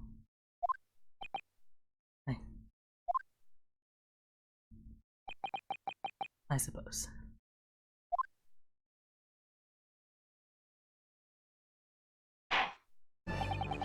It would appear that we reached a conclusion in this trial at last. Now to go to the defense. Yutaro Naruto. Oh. Yes, sorry, Your Excellency. Just using a manly way here. It's almost unbelievable this is your first experience of the Supreme Court. It was an excellent performance. In truth, it very much reminded me of your cousin's exploits. Oh, no, Ryunosuke, you mean? The way you handled the trial 9 months ago, and the way you handled this one, it gives me hope that we are generally entering a new era of justice in this land. That's very flattering, Your Excellency. Hearing the defense you put forward today made me feel most keenly. But the future of our justice system will be forged by you and your contemporaries. Thank you. So, Hazuki-Taroji, do you have any final thoughts?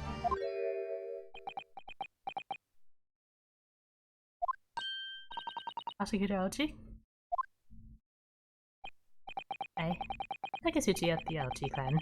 I've invested by a Kello youth not once now, but twice.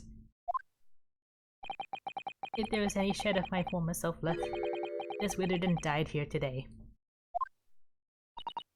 Gosh, your journey to cultural enlightenment sure took a while, didn't it? Silence! Better than living on in shame. I will end it all now with this blade. For that is the truth, not to Ochi-ism. Ochi-ism? One hopes that's the only way in which he'll be modeling himself after the witness.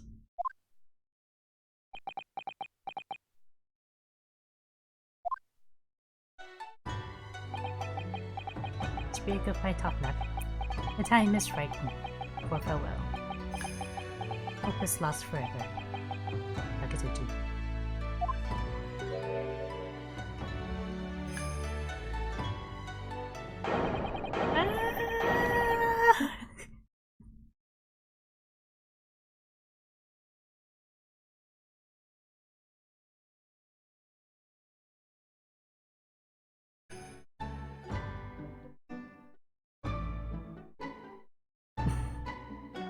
Rest in pieces.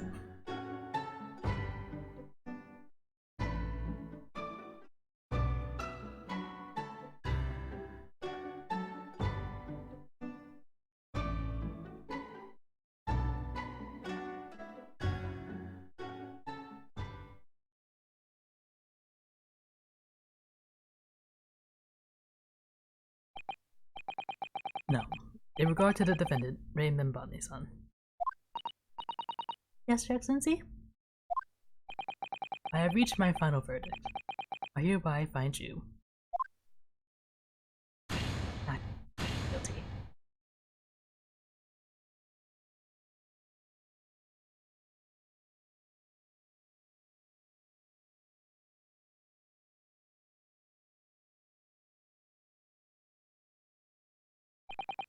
Court is adjourned.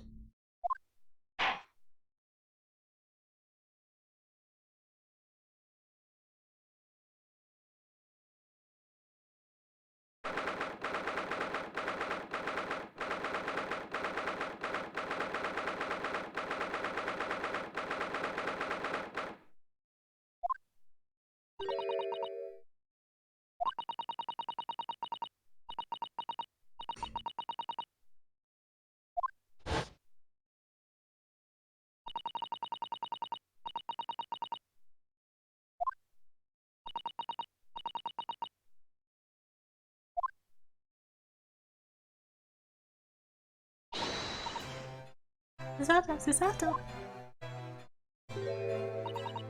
Thank you. Thank you so much. You're so dashing in there. Ray, and Father. Honestly, I'm so touched by everything you've... Oh no, I think I'm going to cry. It wasn't easy, but together we made it. I was on the verge of tears at the end too. The only reason I'm still here is because of you. Oh no, I can't take all the credit. It took courage to tell the truth in there. You did wonderfully, Ray. I would have to say that the congratulations belong to you. Susato, don't be so standoffish. Sorry? We're friends, equals, and the trial's over. So no more of this formal super humility nonsense. Send us over with swagger. It will crush into the wind. Crush into the... what? I'm the great defense lord, Turnabout. I'm taking you out to a milk bar tomorrow. Or something. Right. I see. Think about it, right? At any rate, you really knocked the wind out of that horrid man. It felt so good. Yes, it was satisfying. It really was. Is there anybody else we could throw together? I hope you're not looking at me, Ray.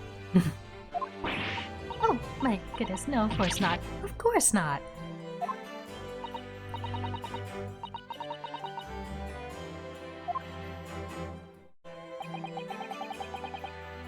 You fought for your friends at the very last.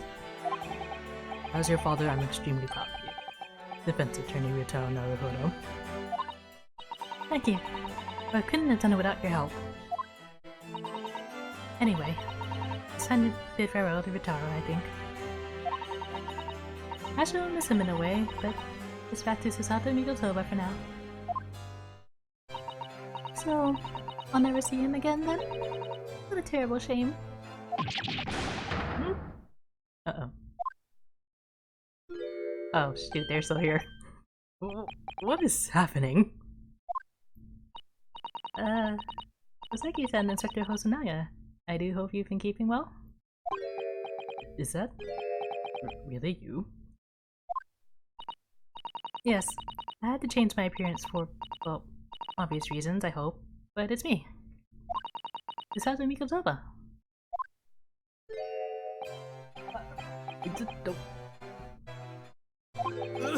So dashing, so divine. No. Totally dashing. Yes, and deliciously divine. Just look at you. I had no idea it was Susato San Esquire's. Yet you were locum student Naruhodo San Esquire's cousin. Astonishingly astounding Ace Attorney!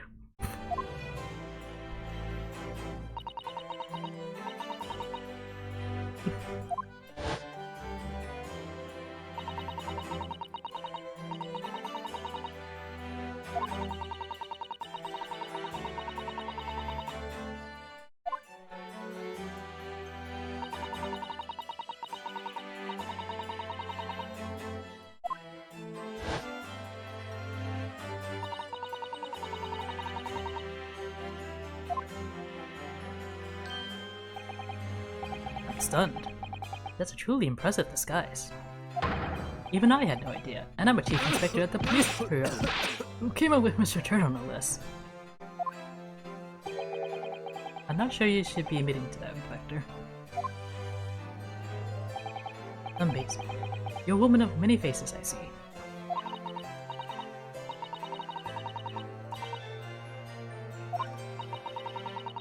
Oh, I'm not patched on you though, Inspector.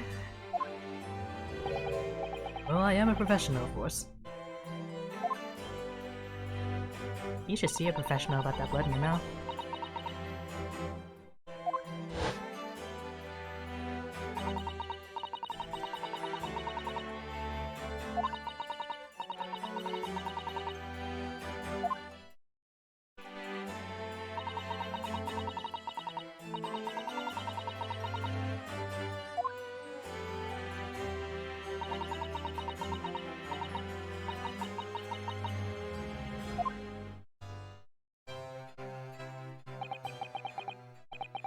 From my perspective, I have to admit that I have mixed feelings about all this. I mean, now the truth has been lost forever. What do you mean? I'm talking about the murder that the Englishwoman committed at the end of last year. Ah, yes. It was an English doctor she killed, as I understand it. Dr. John H. Wilson, yes. The man I invited to Japan personally. The mystery is, why did she kill him? And now that the culprit herself is dead, we'll probably never know the answer.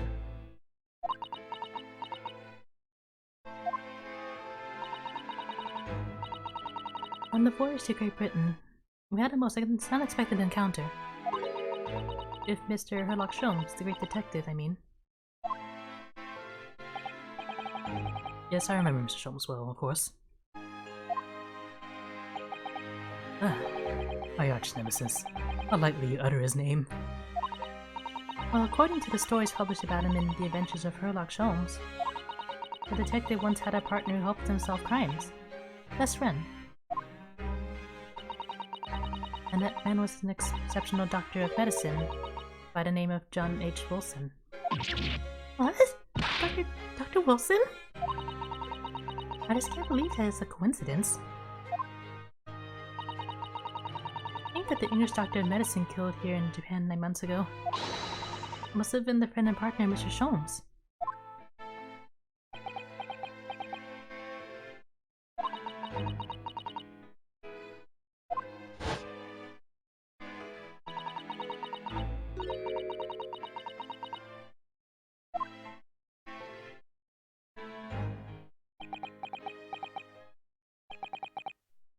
As you know, I traveled to Great Britain once myself to study.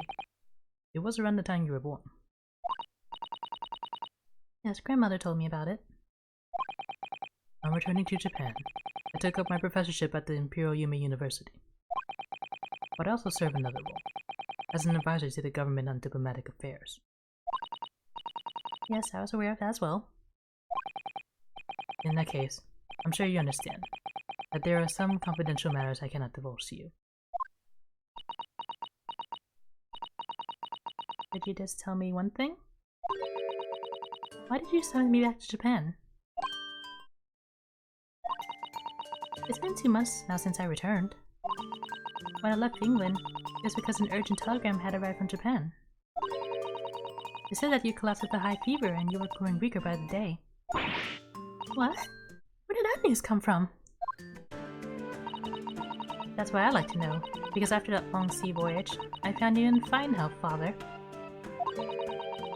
Was there something in Great Britain that you perceive might inconvenience me in some way, or harm me? That's really the only explanation I can think of.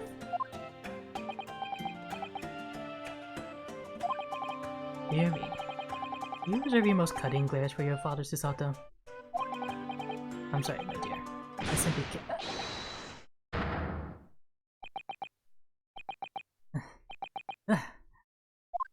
Why are you still here? And Mama-san! So, one throw wasn't enough for you. I got one last thing to say before they take me away. Professor. Me? I know the truth. I know you had a hand in what went on. In that visiting student's fate. Visiting student? Does it threaten me? No, not her. The student of law who left for Great Britain 8 months ago. Huh?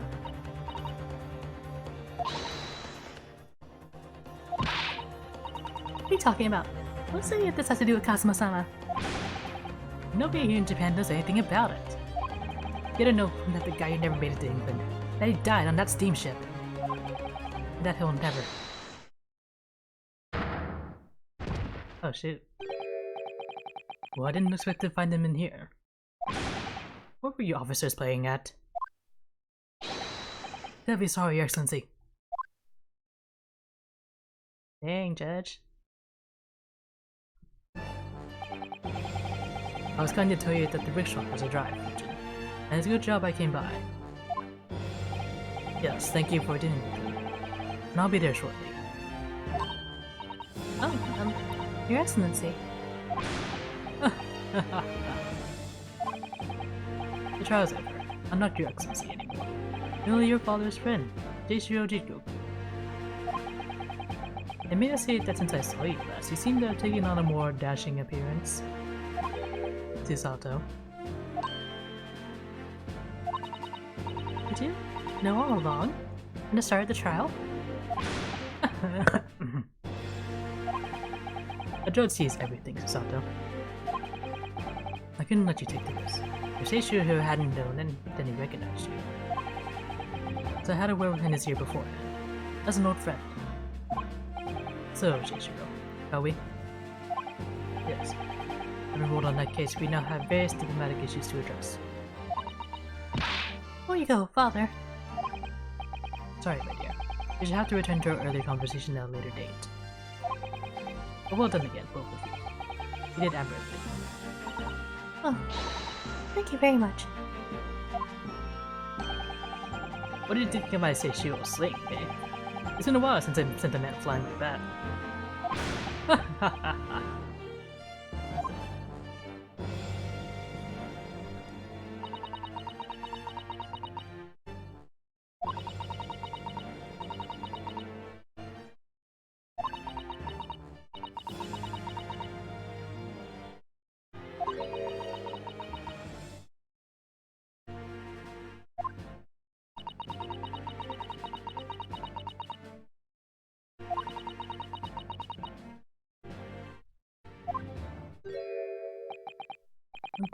Judicial Assistant Mikotowa-san, Esquires.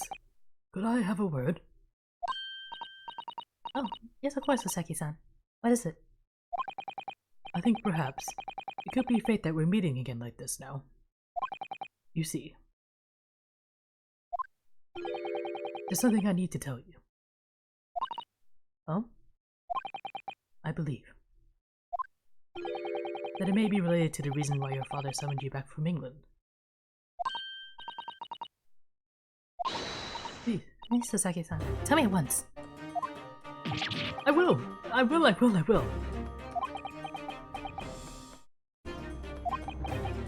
As you know, my time in England was terrible. Cursed, I have no doubt. Such awful things I was involved in. Thank goodness Locum student Naruhodo-san Esquire stepped in. After he secured my freedom, I couldn't wait to get on a ship back here to my homeland. Having arrived in Japan, I submitted a report about my experiences to the Ministry of Foreign Affairs. The next thing I knew, I had a visitor. It was your father, Professor Mikotowa. He wanted to ask me all sorts of things about my report. My father? He seemed to be especially taken with a particular part of the report. Anyway, he left eventually, having thoroughly quizzed me. But it was the very next day that he sent the telegram to you asking you to return to Japan. What was it then? The particular part of my father was interested in. I don't really know exactly. But do you remember them? Those two terrible cases I was caught up in? Of course. I can never forget. Father seemed to concern himself mainly with the second case. The second one? You mean when Mr. Solms forbade any of us to talk about in public?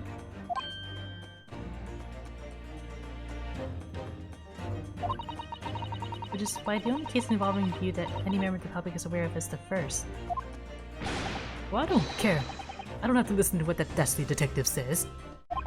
Anyway, the point is, it seems that case somehow holds the key to all these curious unanswered questions. That horrific, hideous, heinous case. Case of the haunted lodgings.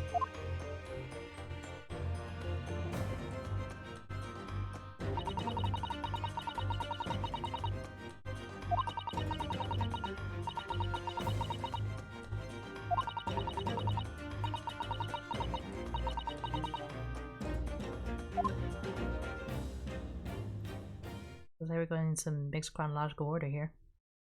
Be fun.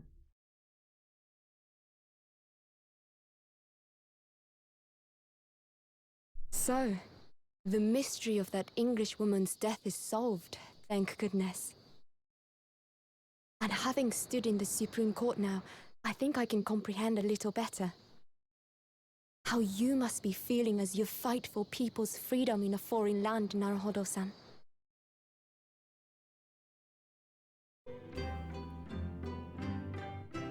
But actually, I'm writing to you today because of another matter. I met Soseki-san and we talked about that second case he was involved in.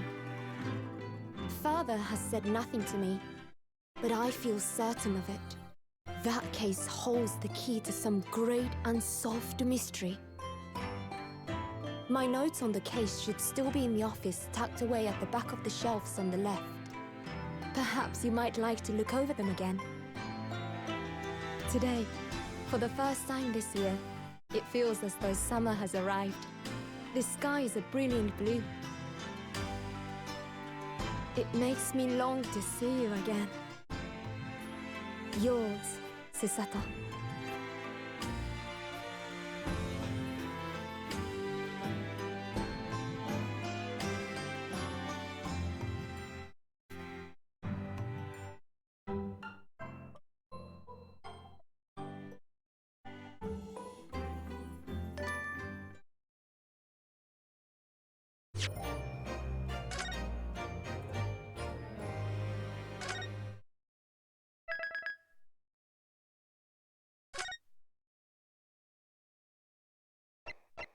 Well, that's the end of that case. Hey, thanks to everyone who's dropped by the stream. Hope you had a good show. We're gonna pick up on the next case next week.